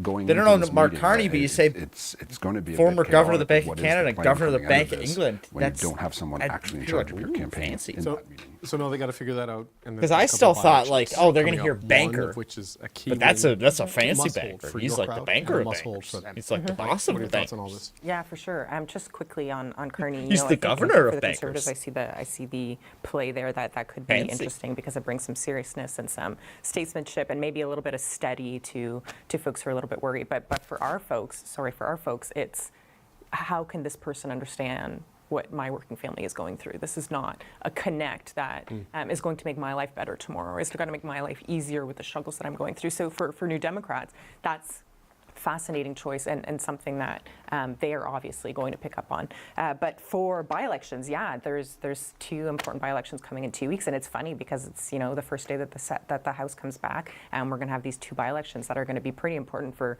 a few parties involved. NDP in Winnipeg. know it's going to be a close one. They, if we look at a little bit of polls right now, they're up ahead, but they are going to be working really hard to keep that riding. After pulling the plug, they got to win that, don't they? After saying this is a choice between me and Pierre Poilievre, Jagmeet Singh cannot lose Elmwood Transcona, don't you think? I think, period. He really doesn't Period. want to lose it, right? No, Like, no, I of think course. That is a part But his of career's the on the line country. here. If he loses these 2 seats, Jagmeet, I think he's failed as a leader, and the NDP really need to look internally on whether he stays. I disagree with you, but I think that makes sense. We disagree on this one. NDP seat. I can tell you after St. Paul's, they're, I mean, if Trudeau didn't have to go after, we talked about during the summer. I mean, I don't know if that's what Greg was about to say, but if Trudeau didn't have to leave after Toronto St. Paul's, why the hell would Jagmeet Singh have to leave? It's not an NDP after, seat. It is a LaSalle. Blakey seat. And when it's not a Blakey run, like in the orange wave, when we picked up seats in places, it did not make sense that we picked up seats. We lost that one big time to the blue team. And in 2015, when Daniel ran, he won it by 63. When he ran again, I think he won it by 1,000. It's only in the last election that he was able to it was really 9,000 last time. exactly, which he was really able to pull it off. So this is not. The part of town is not like a safe NDP place. Like, this is something that actually takes a lot of work. So is it a huge one? Is it important for the NDP to hold it? Yeah. Do they think it's going to be tough to hold it? They do. So they're, putting all their resources in there, and they're also up against a Conservative Party that's pouring millions of dollars in that riding, and that, they're saying, oh, if we win it, we win it. But they are putting everything they've got in that riding, and they see that on the ground. Millions, we can only spend like 80. No. In between elections, I think in between elections, they were pouring ads in there against Jagmeet. So that's I think where the millions is They've got money to burn. So. Yeah, but for the LaSalle, that's the funny thing about how much money the Conservatives are bringing in is technically during an election they would be at more of a disadvantage than they are now, because during an election there's a cap on how much money you can spend during the writ period. But right now, excuse me, right now the Conservatives can spend as much money as they want because it's not an election period, so there's no cap on campaign spending. Which is why Poilievre has basically spent the past, let's be honest, 2 years campaigning nonstop. I think it's obviously and it's flip, been right. It's the Liberals to lose. They've been seeing dividends. Huge riding for the Liberals. It used to be Paul Martin's old seat. Part of the riding used to be Paul Martin's old seat. This is, I think, not traditionally somewhere NDP does very well. Traditionally somewhere the Bloc doesn't do well either. And it looks like the Bloc might be leading right now. See, this is interesting. Just the messaging of what's obviously big orange, so Craig Sauvé, they're putting his face on it. And it looks like, the Bloc. Louis Lienti, Poilievre's his face, I think it's a little bit bigger. I don't think it's naturally that bigger, but I think they've made it larger than the actual candidate's face, which is a thing you used to see with Trudeau. Anytime there was a by-election or even during the elections, a lot of the lawn signs, the bigger ones at least, would have Trudeau usually more prominent and then the candidate beside Trudeau. So it's interesting to see this happening now. Might be leading right now. The Liberals might be leading. There's the Bloc one behind. Obviously, the NDP is putting a bunch. And then just Palestinian, and then the red is almost at very subtle, and it was interesting. Someone that take me too long to find it, but someone showed up it was like a business card or like a postcard sort of thing. I think you'll probably get those during campaign time, where it's like just a postcard sort of thing from campaigns, and it was black, no one clip it. But the card itself, the background color was like a black sort of grayish color with a yellow text box, and then I think the only red was just a small the little this thing. There was that in the corner. So that's reading the tea leaves on that is always fun. Resources in that one because they'd love to win it, but they know it's a long shot. Yeah. They feel some hope on the ground, particularly with young people, so they're going to do everything they can to pull it off, but again, long shot. Okay, we're out of time, but 20 seconds from you on the importance of LaSalle in particular. Greg, for your crowd.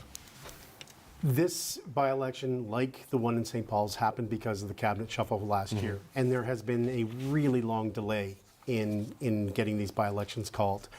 That's not a good sign. That feels like an own goal. Yeah. Fred, quick final thoughts? Look, if the NDP can win these 2 ridings, maybe we've been wrong about them all night and they're doing great. Well, Mel's been right. She's been dead right. Mel's been dead right. But if it's a different result where the NDP lose 2, or if the Liberals, like, it's going to be fascinating, these 2 by-elections. I think it's going to be really interesting, especially La Salle-Mard, where it's a 3-party race by all account, with the Bloc Québécois also rising in the polls. And the good thing is we'll all be back in the studio to cover it live online. All right, I want to thank our panel of party insiders for checking the pulse of Canadian politics. Craig McEachern, Melanie Richer, Fred Delory. That's that. I'll let this The for U.S. tenant Justice thing while I go to Department the alleges bathroom, this and is I a think key I'll get a part of drink. a Russian influence scheme Hey! is now off YouTube. Kill the beast! YouTube said Tenet Media violated its community guidelines. How are you? Tenet Media was I'll be founded right by back. I need to Canadian go to the bathroom. Lauren Chen and her husband Liam Donovan last year. YouTube is also taking down 4 separate media channels owned by Chen. Chen is a right-wing commentator with posts supporting Donald Trump and siding with Russia over the war in Ukraine. And the U.S. Department of Justice indictment doesn't name Chen or her husband, and they don't face charges. But as the CBC's Evan Dyer tells us, Tenet is allegedly central to a Kremlin scheme to use millions of dollars to influence American public opinion and the U.S. presidential election. One of the greatest enemies of our nation right now is Ukraine. Influencers like Tim Poole, who worked with Tenet Media, were clear about who they didn't like and about who they did. Trump, remember what they've done to you. Remember what they were trying to do to you. And please, please destroy these people once you get into office. A U.S. federal indictment says those opinions were bought and paid for by the Kremlin, which funneled $10 million, in part through Roaming Millennial, a Quebec company belonging to Canadian influencer Lauren Chen and her husband Liam Donovan, who then used her Tennessee company, Tenet Media, to pay MAGA influencers like Dave Rubin, Benny Johnson, Tim Poole, and Canadian Lauren Southern to spread the Kremlin's pro-Trump, anti-Ukraine messages. We have not seen an adversary attempt to influence an American election to this degree ever before. This former FBI director of counterintelligence says the Russian president will be infuriated to see this operation rolled up. The message the U.S. government is sending with these indictments is, we see you, we're on to you, and we're going to call this out. The indictment says the influencers were paid up to $100,000 per video. Some have since declared themselves victims of the scheme who had no idea the money came from Russia. Previously, anti-Ukraine Tim Poole even put a Ukrainian flag in his bio. But owners Chen and Donovan allegedly billed the Russians directly. CBC News reached out to Chen, but she declined to comment. The charging documents make it quite clear that they knew who they were dealing with. So far, though, the FBI has charged only Russians, not the Canadians and Americans. The 2 main messages Tenet Media was allegedly paid to propagate were vote for Trump and defund Ukraine. But there was also a general directive to stoke anger around immigration, inflation, to say the country was broken and headed for civil conflict. Anything that would weaken national unity and drag America down. Evan Dyer, CBC News, Ottawa. Marcus Kolga is an expert on Russian foreign interference and disinformation and a senior fellow at the Macdonald-Laurier Institute. Marcus, it's good to meet you. Thank you for joining the show today. Thanks so much for having me on. This is quite the web that has been revealed here. I mean, we've got this 2 Canadian social media influencers right in the middle of this U.S. investigation into a multi-million-dollar disinformation campaign funded by Russia. How does something like this happen? Well, look, it's been happening for a long time. The Russians are very good at identifying these sorts of individuals and capturing them and exploiting them, using them to advance their narratives. And they've been doing this for decades, going back to the Cold War. And certainly since 2014, that first invasion of Crimea. So, we've been monitoring a number of Canadians who have even beyond this web, who have been contributing to Russian state media channels like RT and Sputnik. And so it was no real surprise that this information came out, this indictment came out. What is truly shocking to me, though, is number one, the dollar amounts involved, and the fact that Canadians are at the core of it. That to me was extremely surprising. Okay, so on that, 2 of the names in this indictment, they've not been charged. So I do want to make that very clear. But Lauren Chen, who's an influencer known on social media, and her husband and business partner Liam Donovan, It suggests in the indictment that they were aware of where the money was coming from, that their text messages, so they referred to their financiers as the Russians. But then you have a lot of the content creators who are getting big money who claim they had no idea where it was coming from. I mean, what does the influencer's ignorance tell you about all this? Well, I suspect that they're feigning ignorance. Is this Marcus Kolga? You know, if you read through the indictment, I mean, it's quite clear that that the two who were indicted, these two Russians, that they were clearly directing also, how are you, content Hilda? creation on this platform. And I haven't really been on Twitch much at all this summer, like even watching it. So I haven't seen it. I hope you had a good summer. They didn't see this coming, given the dollar amounts and the fact that they were instructed to push all sorts of Kremlin-aligned narratives. To me, it doesn't really hold water. I mean, the money's enormous, right? You have some podcasters being paid $100,000 US per episode, like 40, 50. Like even if I was only had to say stuff I already thought, and I was just giving my truly deeply held opinions anyway, if you offered me $10,000 an episode to give my opinions, I'd start to get fucking suspicious. Be like, what is this? How are you really benefiting from this? Because there's no way that it's for what I think it is, or that it's on the level. Life hasn't kicked me in the gut this week yet. That's good. Life's been kicking the Liberals in the gut all week.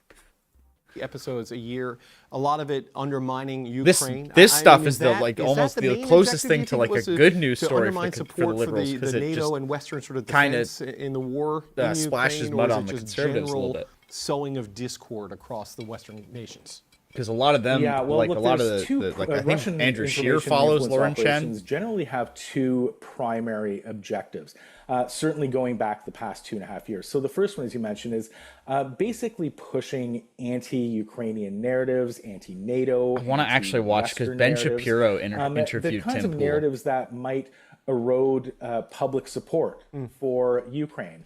And you know, we saw the impact of I'm that also down streaming in the on United States YouTube last if year, you guys want to where, go for nearly a year, subscribe to my YouTube. Extreme right-wing elements within the Republican Party were holding just up search support Left Hand and Stew on that as funding, well. Or wait. for Ukraine. So that's one objective. The second objective, and this is one that's been going on with the Russians, and one that the Russians have been trying to achieve for the past decades, is the undermining of our democracy. How long is this? And 15 minutes? Breakdown of cohesion within our society. So, so you see two kinds of narratives. That one joining us on the line right.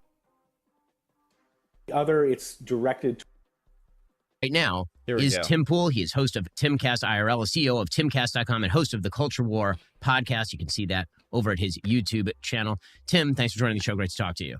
Thanks for having me. So there are two big stories that you are currently involved in. One wasn't enough for you. One of them is, of course, the very widely covered story about a DOJ indictment involving apparently Tenant Media. Tenant Media, according to the allegations, was being paid effectively by a Russian front. And when I say the company was, what I really mean is the founders of the company apparently were, if the allegations in the indictment are true.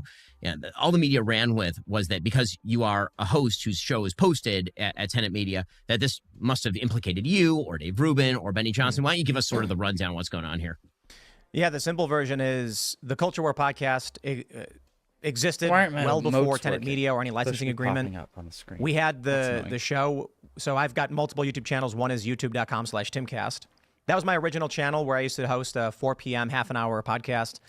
We switched formats because I have a couple channels. One was redundant. I have another one that's basically the same thing. They're kind of redundant. So we turned this one into a Friday morning live show about cultural issues. So it's politics doesn't, come in relatively often, but we did one on dating. We did an episode on simulation theory versus. What's funny is he's talking about, we did one on dating, simulation theory.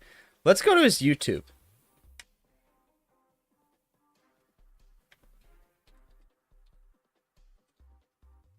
Is it with an E? Oh, no, there's no. Why do I keep adding an E? So let's go to let's go to his videos. So, New City of Dreams movie. So this 8 hours ago. Fourth Dimension, 2 hours ago. PhD, 3 days ago. 4 days ago. Simulation Theory. Chinese room experiment, AI, 5 days ago. 6 days ago, simulation theory. 7 days ago, pastor explains AI, simulation. So 7 days ago, that's about a week, probably right about when he found out that the indictment was coming, because everything before that is he would support reparations if it meant ending all foreign wars, and there's a big flag of Ukraine in the thumbnail. Chicago, it's all fucking culture war shit, all the way down, basically, until about a week ago, about 7 days ago, when he starts doing AI stuff.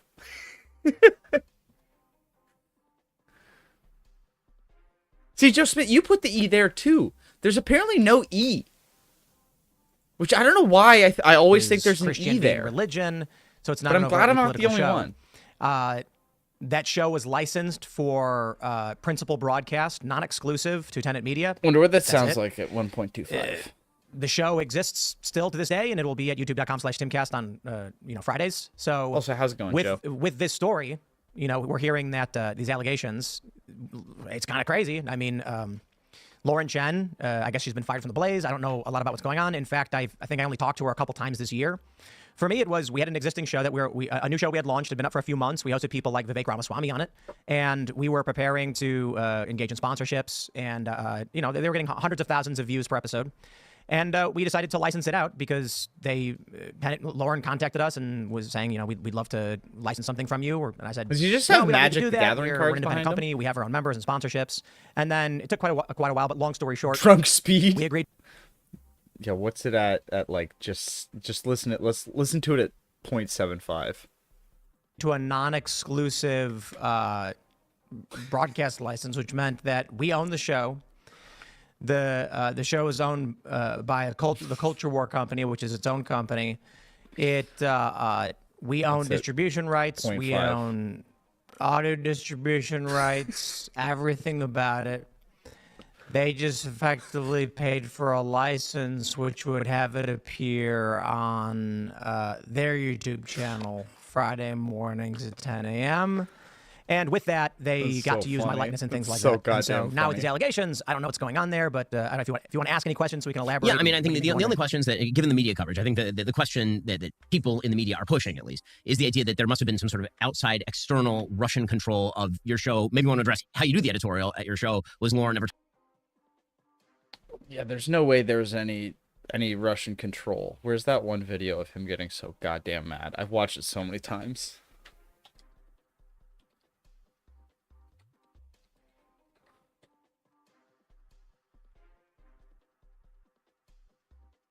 Matters anymore. This one gets this is psychotic. So funny. Ukraine is the enemy of this country.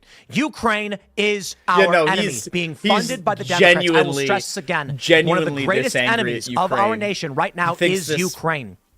They are expanding this war. This anger. Now, don't get me wrong. I know you've got criminal elements of the U.S. government pushing them and guiding them. This one isn't faster. Ukraine is now accused. A German warrant issued for blowing up the Nord Stream pipeline. Triggering this conflict. That's what triggered the conflict? I think you got your timeline a little fucked up there, my dude. I think it was Ukraine is the greatest threat to this nation and to the world. We should rescind all funding and financing, pull out all military support. He's fucking reading a script here. He's reading a script. And we should apologize to Russia. Know it. But we should apologize.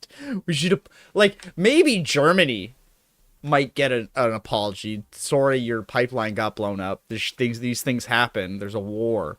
But Russia gets an apology. We're talking about the editorial content of the show or anything like that. All right, this is 1.25 though. I have to be fair. I've sped this up just because. Nope.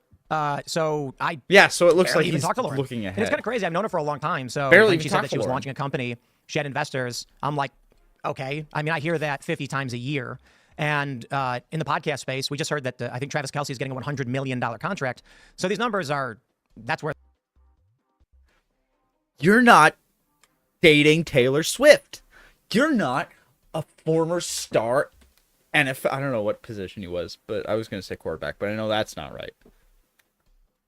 But you're like, and you're like, your podcast host also isn't a super famous, very like genuinely super charismatic duo of brother football stars. Like, they are as good old boy as you can get. One of them is dating Taylor Swift.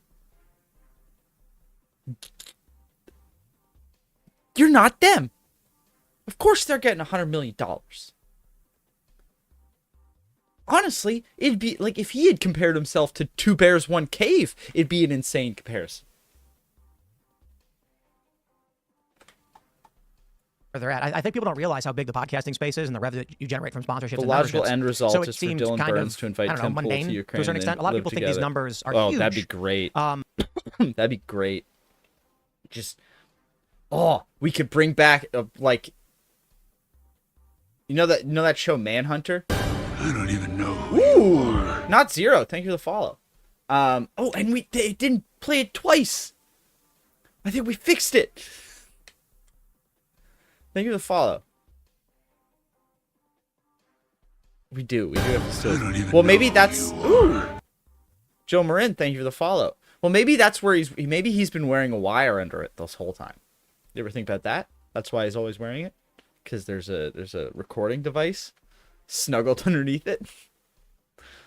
He's been a double agent this whole time. I don't know. Ask me again. I'm losing my train of thought. Yeah, no. I mean, the only question was basically whether it's like reverse Samson. I mean, the Culture War show is a conversation. But if he ever takes it off, his powers the subject matter of the show editorially is of the top there's no of his thought head. into it. We had been what? The subject matter of the show. It sounds like you were, so. I mean, the Culture War. Losing my train of thought. Yeah, no. I mean, the only question was basically whether you were in control of the editorial, and it sounds like you were, so. I mean, the Culture War show is a conversation show on various topics. The subject matter of the show editorially is there's no thought into it. We had been talking about hosting a show on. We don't put any thought into any editorial decisions. We don't really even think about that.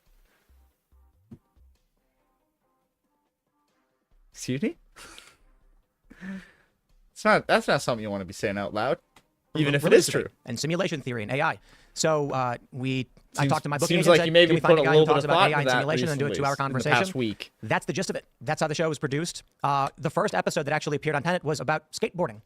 Quite literally, we had a professional skateboard filmer, partying with an amateur Tim and a professional Poole. skateboarder, and we talked about skateboarding because I'm a skateboarder, that's what we do. So I mean, it's kind of crazy to hear that they're saying the media's jumped the gun completely on what the story is.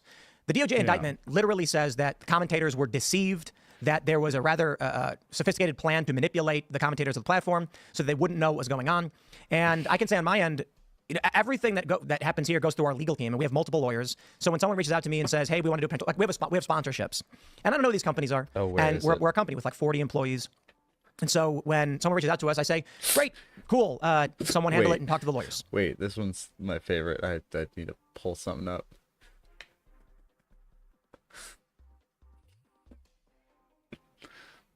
I'm really getting sidetracked, but Gregorio. yeah. Tim Poole, where's this money coming from? Lauren Chen. Gregorio Ivanilidovich. So stupid. The lawyers come back, do their due diligence, and then we say sure or whatever. And so the crazy Drowning thing is, in Tim's pool. this was so ancillary to anything we do. The drowning Tim's pool. You know, I do my morning show from 10 to noon now. The drowning At the time, Tim it wasn't Pool. Live, but now it's live. The drowning Tim And then we do Pools? Timcast IRL from 8 p.m. Whatever, to 11 p.m. whichever one's funnier. And so I don't really think much at all about We'll where the workshop show it. is streaming or distribution. For all I knew, this was, Lauren Chen, she works the Blaze. She wanted to start a company. She found investors. That was seemingly the gist of it. We only ever took money from an American corporation. The amount of money that we were offered for the show was around market value for offers we had already received. And so it was just like, cool, I know Lauren, sure, whatever. And then you got Benny and Dave and Matt Christensen and Taylor Hansen, who I know them all. And I'm like, yeah, this seems fine, whatever. And the crazy thing is, assuming all this stuff is true, I'm like, man, this sucks. We didn't need the deal. The deal didn't do anything for us. It was just, sure, I guess. And the bummer is, now with the way things are going, we could have just run the Culture War on my channel with 1.3 million subscribers as it is. and Ladies and just gentlemen. made money on our own through sponsorships as we already did. So it's frustrating to get entangled in whatever it is she's accused of being involved in. Folks, our friends in Israel need our help now more than ever. If you're looking for a tangible way to support the Holy Land, you need to check out Artza Box. Artza brings the essence of Israel right to your doorstep. Every 3 months, you receive a carefully curated collection of This almost feels intentional, where Ben's like, "Hey Tim, you want to see how you make money off foreign governments? You sell Artza boxes. You do it right out in the open, and you're fine." It's the funny part is you can do this. It's fine. Like if you want to, like I think like AJ or Al Jazeera, that's a foreign government funded network. People work and but it's out. Like you have to be explicit about it. That's the rule. Also, kind of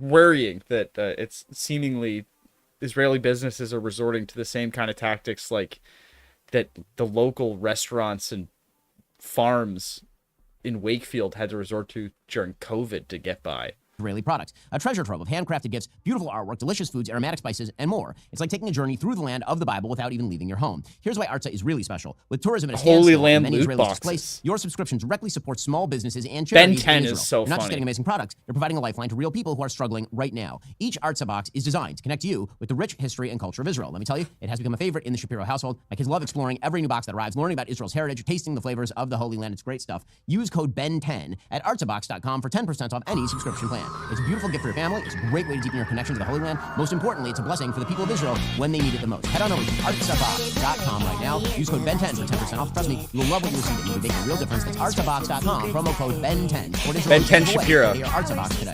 Yeah, and it must be frustrating also. I mean, listen, you and I disagree, I think, on Dumbest joke I've ever made.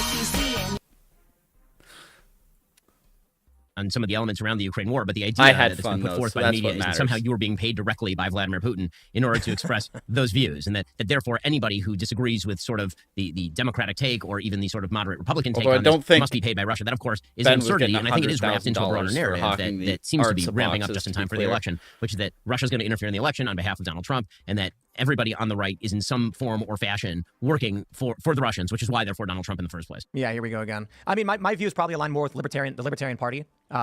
That's it. Russia sucks. I'm not a fan of Russia. I think Vladimir Putin is a dictator who's used unethical and dictatorial means to maintain power for decades. And I've long said that. My principal point is, my opposition to the war is that we are spending Kevin hundreds of billions Levin. of dollars at a time when we're dealing with Why do I infrastructure know that problems, we're name? dealing with border problems.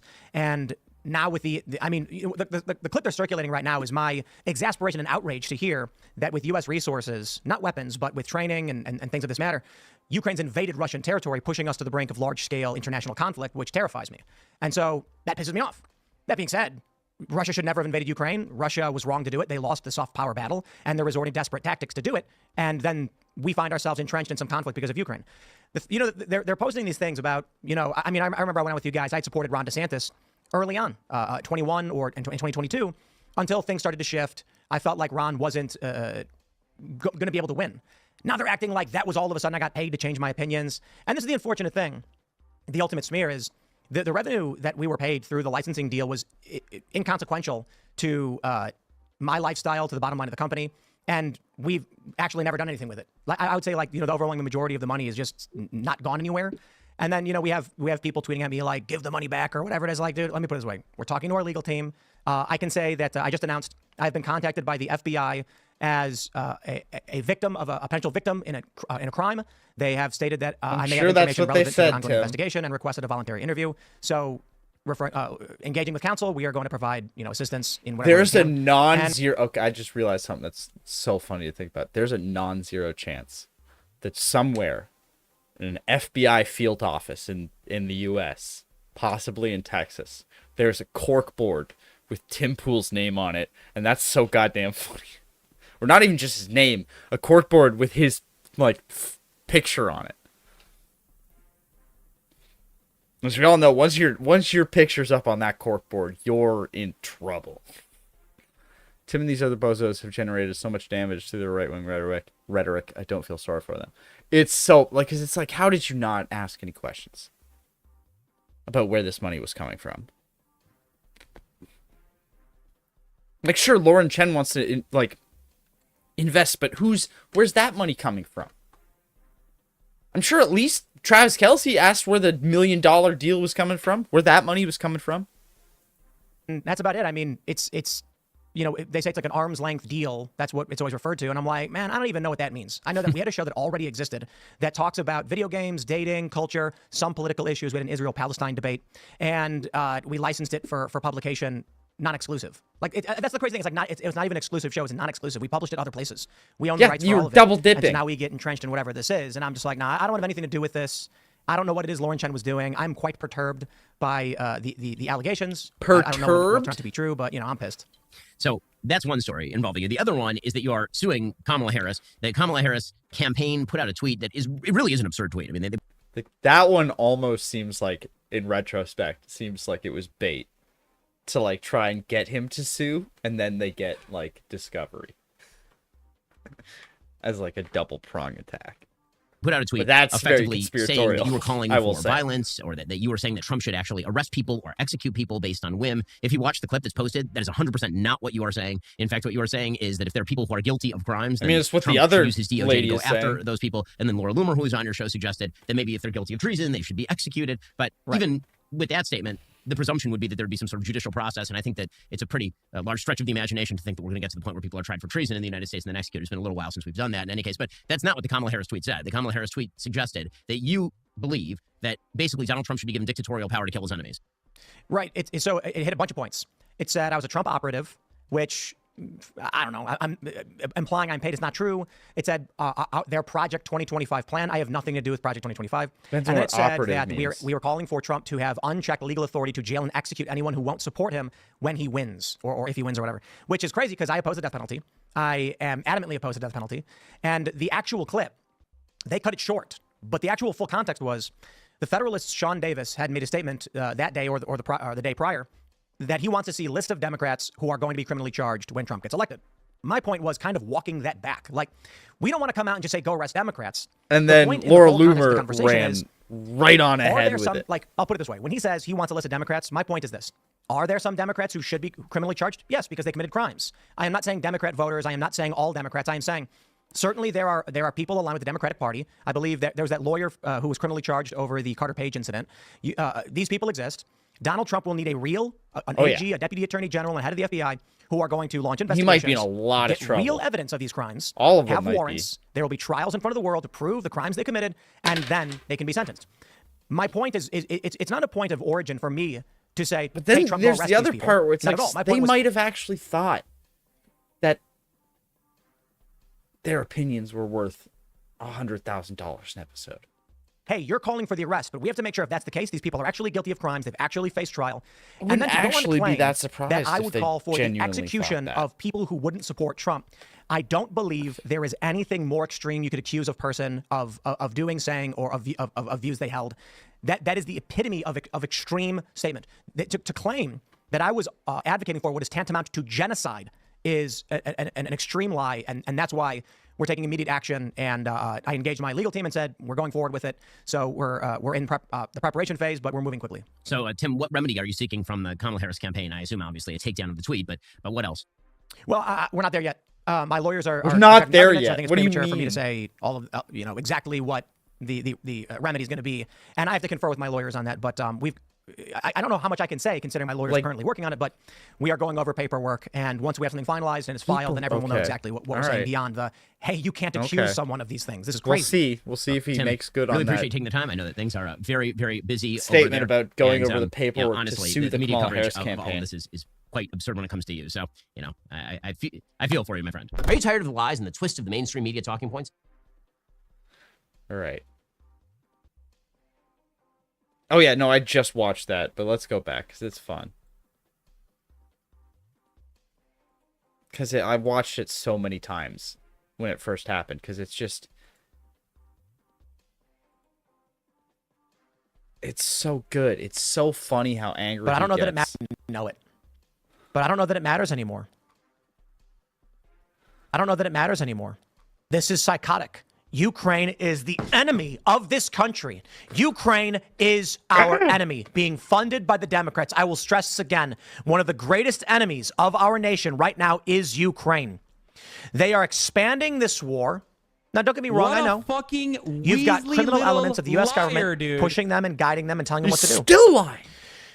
Ukraine is now accused a talking about German warrant Zelensky. issued for blowing up the Nord Stream pipeline, triggering this conflict. That's the funny part. Ukraine That's is the the funniest part. Triggering this conflict. And it's like, that's what triggered the conflict? Not, okay. I just gotta watch it. I want to watch it again. Know it. But I don't know that it matters anymore. This is psychotic. Ukraine is the enemy of this country. Ukraine. Yeah, sure. That's all genuine emotion there.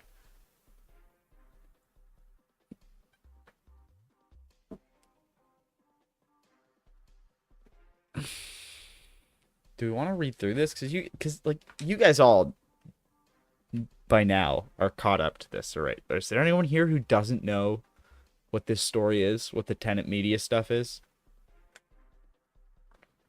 Wants me to read through Luc Lebrun, friend of the show, editor of Press Progress. This is worse than the case against Trump. Trump's case is only with the state. Trump is federal across state and international. Yeah. And also, it's so much more clear cut. There's such a more obvious money trail.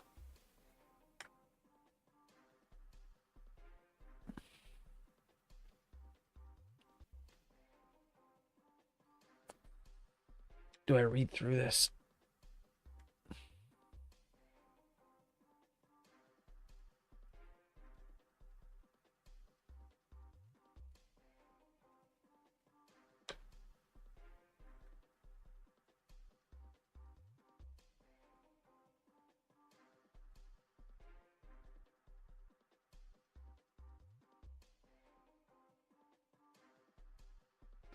I am a Canadian reporter. I work for a newspaper called the Hill Times, which is we're kind of basically a local paper, but we're focused on Parliament Hill.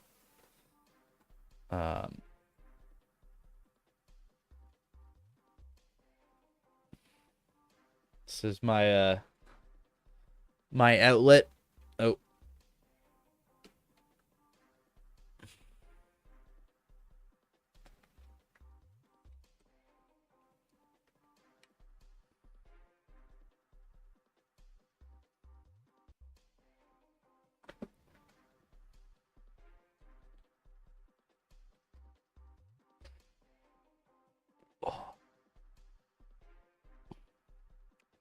Probably one of the few streamers who doesn't really care if you know my last name because it's in a newspaper every week.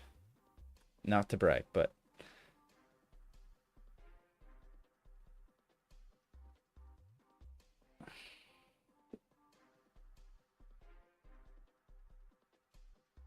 this was my latest story on school food. Here's me. Why is he up twice? I don't get it. I'm a genuine newspaper man. I'm a newsie. I even have a newsie cap.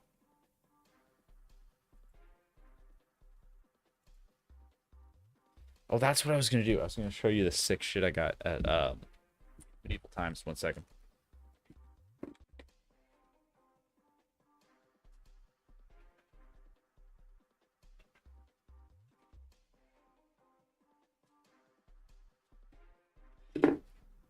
First cool thing I got.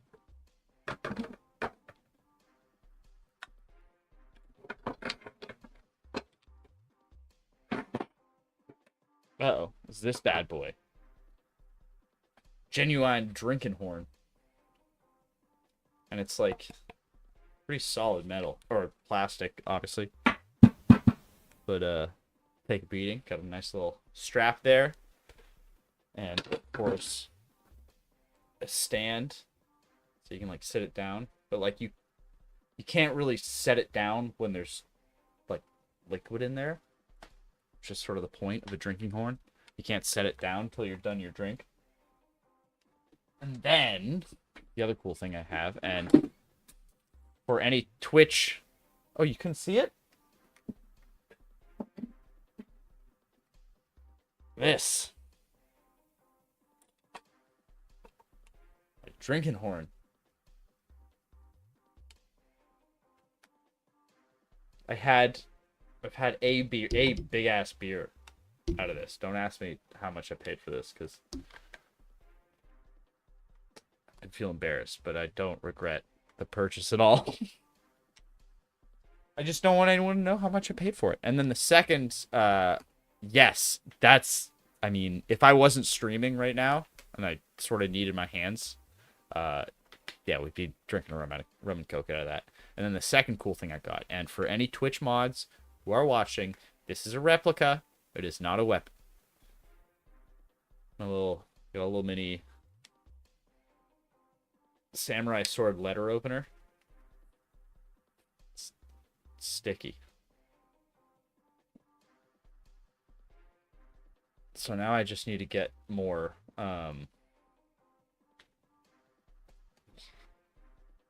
just need to start getting more letters. Oh.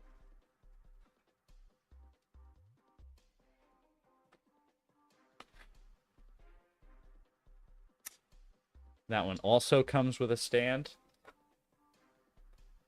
And just like... No, I am streaming and drinking. It's just nice to have a cup you can set down. I am having a rum and coke, so Joe, you read my mind.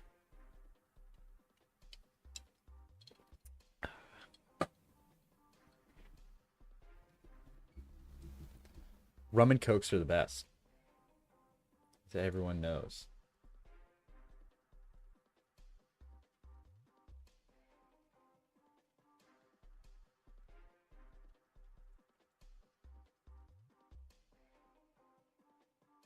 Hell yeah.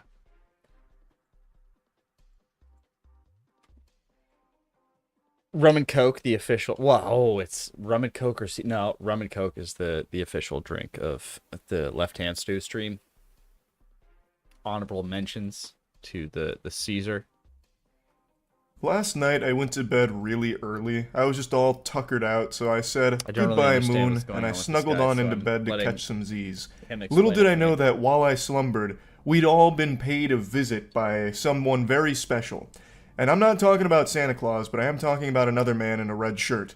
Nikocado Avocado. Yeah. I woke up this morning in a different I'd just be holding a big ass timeline. horn I the think whole we time shifted I'm back to the Berenstain Bears Also, I don't universe wanna and left the put anything that Berenstain Bears has, like, universe sugar behind. content. Beer's fine, but I don't want to get all sticky in there because you can't really reach in the bottom of the I am horn. always 2 steps ahead. So did he just start getting? Did Did he just get an Ozempic social experiment prescription? Is that what happened to my this entire guy? life? So I am the villain because I've made myself one. This moment right here is this generation's I Am Your Father. This is up there with the Darth Vader identity reveal. Perhaps one of the most unexpected things I've seen in quite some time. When I was watching this, I let out an audible whoa. Like, I couldn't help myself. My body responded audible without whoa. any other part of me That's having usually say your so woes over it. are my audible. My body itself, my soul, was shocked when he took the mask off there. So he gives like a villain monologue that sounds like it's out of the Fallout. I don't think he was pretending to be out of his mind. I think he genuinely was. And I'm like, everything about that last clip does not, I don't view as an argument that he is no longer out of his mind. Universe talking about how he's 2 steps ahead because he people had who are played in their the right villain mind for don't do so villain long. monologues. Today I woke up from a very long dream. And I also woke up having lost 250 pounds off of my body. Yet just yesterday, people were calling me fat and sick and boring. Losing 250 pounds is an unbelievable feat that's nothing shy of extraordinary. And he mentions how even yesterday, Did he just YouTubers stop and doing many other mukbangs? people were Is that calling it? him sad, fat, depressing, Just sick, stop and all of that, eating, and still making videos what, about him 10,000 even calories while every day? he secretly, over the course of 2 years, had been losing all of that weight, and all the videos that people were talking about were actually videos that Nick Ocado had filmed 2 years prior and kept drip feeding to the community to keep them either entertained or keep himself fanning the flames of drama for people to latch on to. It is actually very fascinating. Now, some of you might recall about 4 years ago, Nick Ocado, Avocado, and myself had a tiny bit of beef. I'm talking like a Salisbury steak level of beef between us, and we had a bit of a tinkle tussle back and forth pissing contest, and boo! Fact check jump scare. I wanted to double check when all of that took place, so I looked at it. It turns out it was 2021 AD. It was late September, so it's coming up on 3 years, not 4. I was a little off on that. Time moves very weird now. I don't know what happened, but time is moving at a different speed than it used to.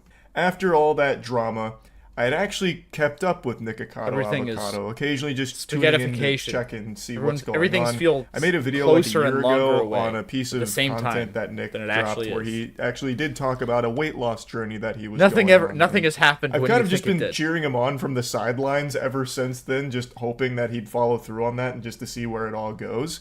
So to see this come up was not only extremely surprising, just given how much weight he had lost in a relatively short period of time. I know to a lot of people 2 years, like on the internet terms, that's like ancient history. Things that happened 2 years ago, that might as well be the fucking void century that no one remembers. But like speaking realistically, someone just tweet, what if Nick Ocado Avocado posted another video tomorrow called 3 Steps Ahead and he's just gained all the weight again? 2 years to lose 250 pounds? That's a speed run. Those are gold splits. I haven't made a video for like 2 years, and this is where I'm posting now on this channel. So I hope you consider subscribing if you want. I'm actually posting more next week, so yeah, that would mean a lot to me. On his second channel, he mentions that it's been 2 years since he's made a video, so you can piece little breadcrumbs together in your head and follow this path here, connecting the dots. He has released videos on all of his channels over the course of 2 years. Quite a few of them. Not to the same frequency that he used to, but he still had a ton of videos that he's releasing over the last 2 years. Videos that were posted 2 weeks ago, or even as recent as 5 days ago, where he is that same weight, were all apparently recorded years ago. And it's not like it's CGI and it's not AI generated content. Which was probably why it seemed like he was going insane at the end, because he was probably doing all that all at like once, doing them like one after the other. And you think, oh, he's doing like once a week, and it's like, no, he's doing them like once a day. Actually just had a crazy backlog, like the Library of Alexandria for mukbangs, and he just kept going to the vault to upload some of that old pre-recorded content as if it was new, and people were none the wiser.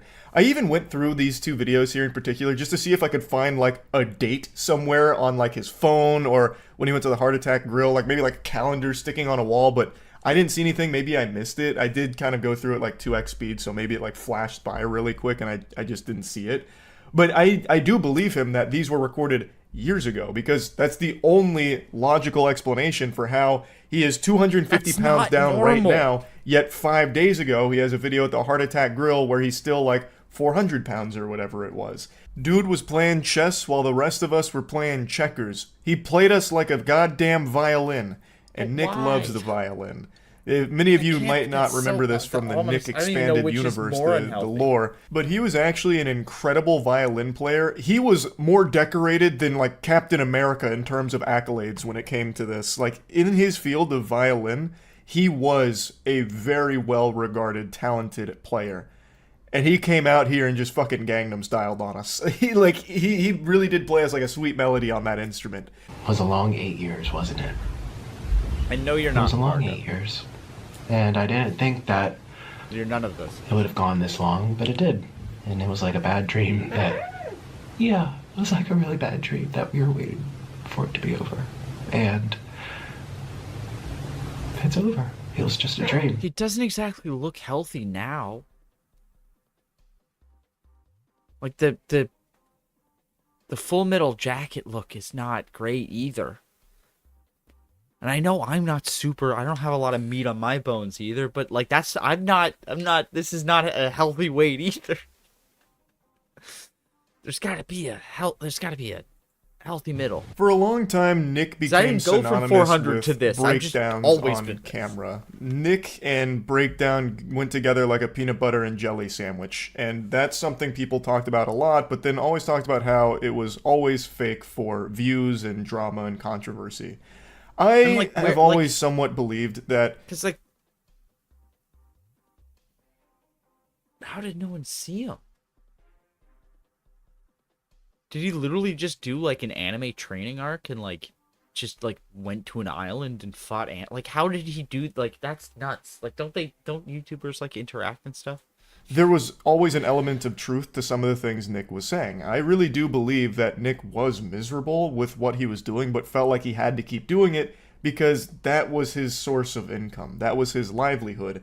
And he was probably very afraid to just stop doing that. Which is completely understandable because if people are subscribing to watch you eat yourself to death and you stop doing that, they might leave. And now you've got your ass in your asshole and no money being generated anymore because the audience left from you not doing the content they wanted you to be doing. And I really do feel like he felt like he was a prisoner to that for a while. I'm not trying to be an armchair psychologist here, it's just I've watched a lot of Nick's content and it really does feel like there is a lot of truth to some of the things he has said during these moments. And the way he talks about it here, calling it a bad dream, isn't exactly a glowing review of that time. You know, if someone said that to me, like, hey Charles, I know we spent 8 years together, but it's kind of just like a bad dream I'm done with, I wouldn't exactly be smiling from ear to ear about that. But now Nick has made some big changes, clearly, and his audience is extremely supportive. They are very receptive to this, cheering him on in a big way, pumping their fist and celebrating this. The video on his main channel about it is exploding. The video on his second channel is exploding. He's made 2 videos and both are popping the fuck off. His community is showing nothing but love and oodles of support for this. And it's what people have said for a long time, that if Nick actually did go through this weight loss journey, it'd probably be extremely good for him. Like, not only health-wise, but like in terms of his channels and like his community. It's inspirational. Like, people would love to see that, and I think it's clearly showing here. And it's not like Nick has to stop doing mukbangs just because he loses a lot of weight. And it seems like he is going to continue to do mukbangs because he loves doing them. We were all just dreaming. Cheers.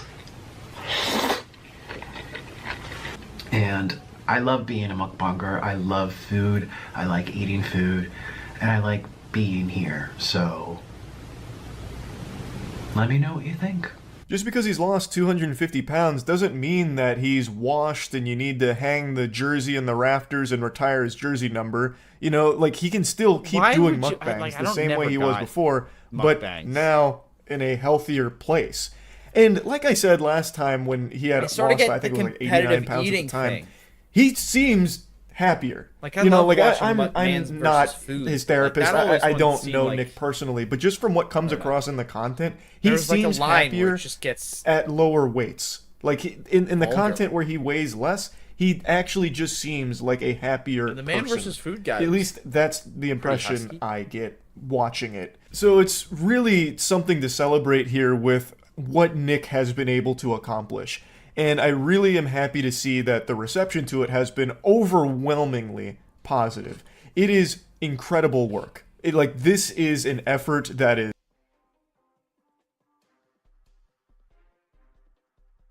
All right.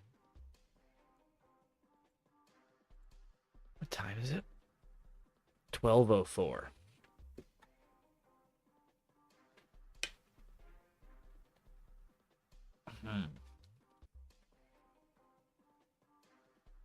Coming up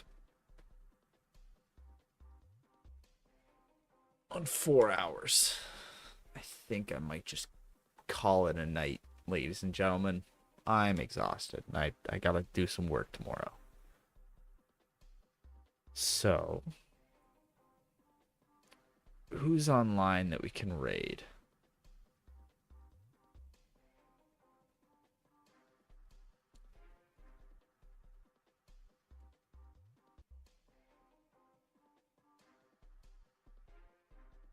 Hmm. pretty slim pickings at this point.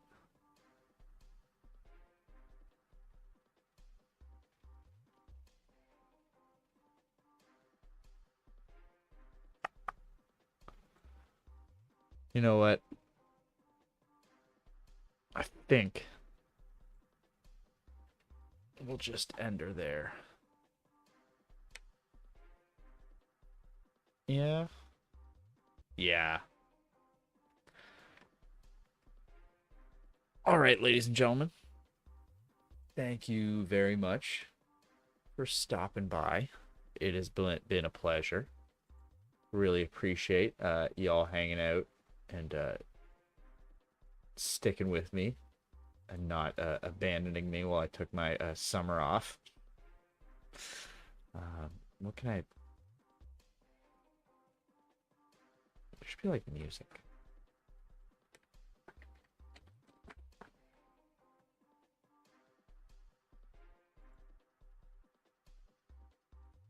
There is, isn't there? Where is it?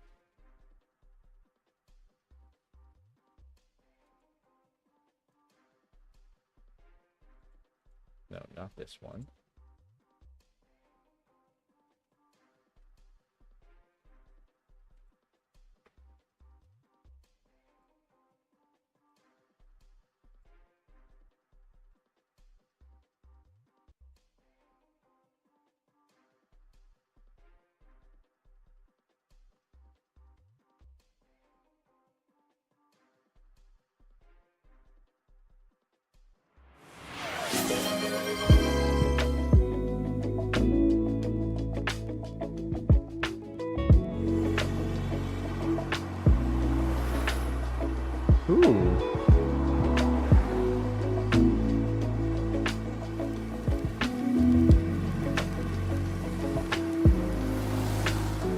That's cool.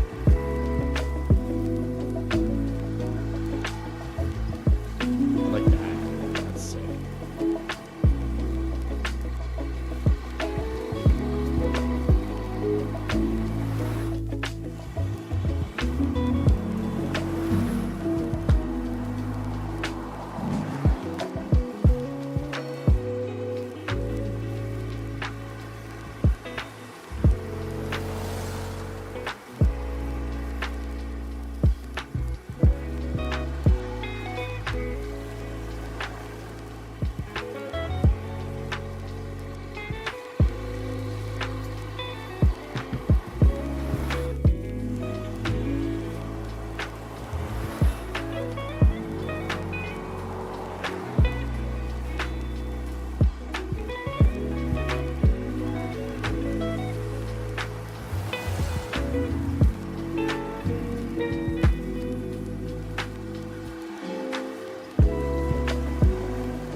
What about now? Can you hear me now?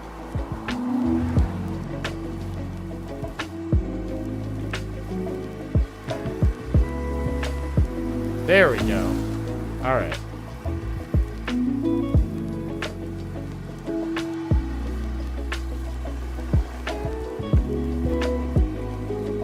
Alrighty, guys.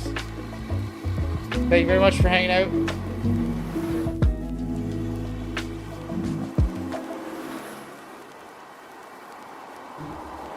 Yeah, no, there is one. I just wouldn't be on the camera.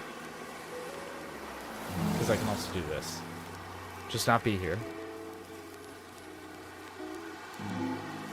And then it's just me talking over this. Alright, ladies and gentlemen. Have a good rest of your Saturday night. Enjoy your Sunday. Be excellent to each other. Good night and good luck.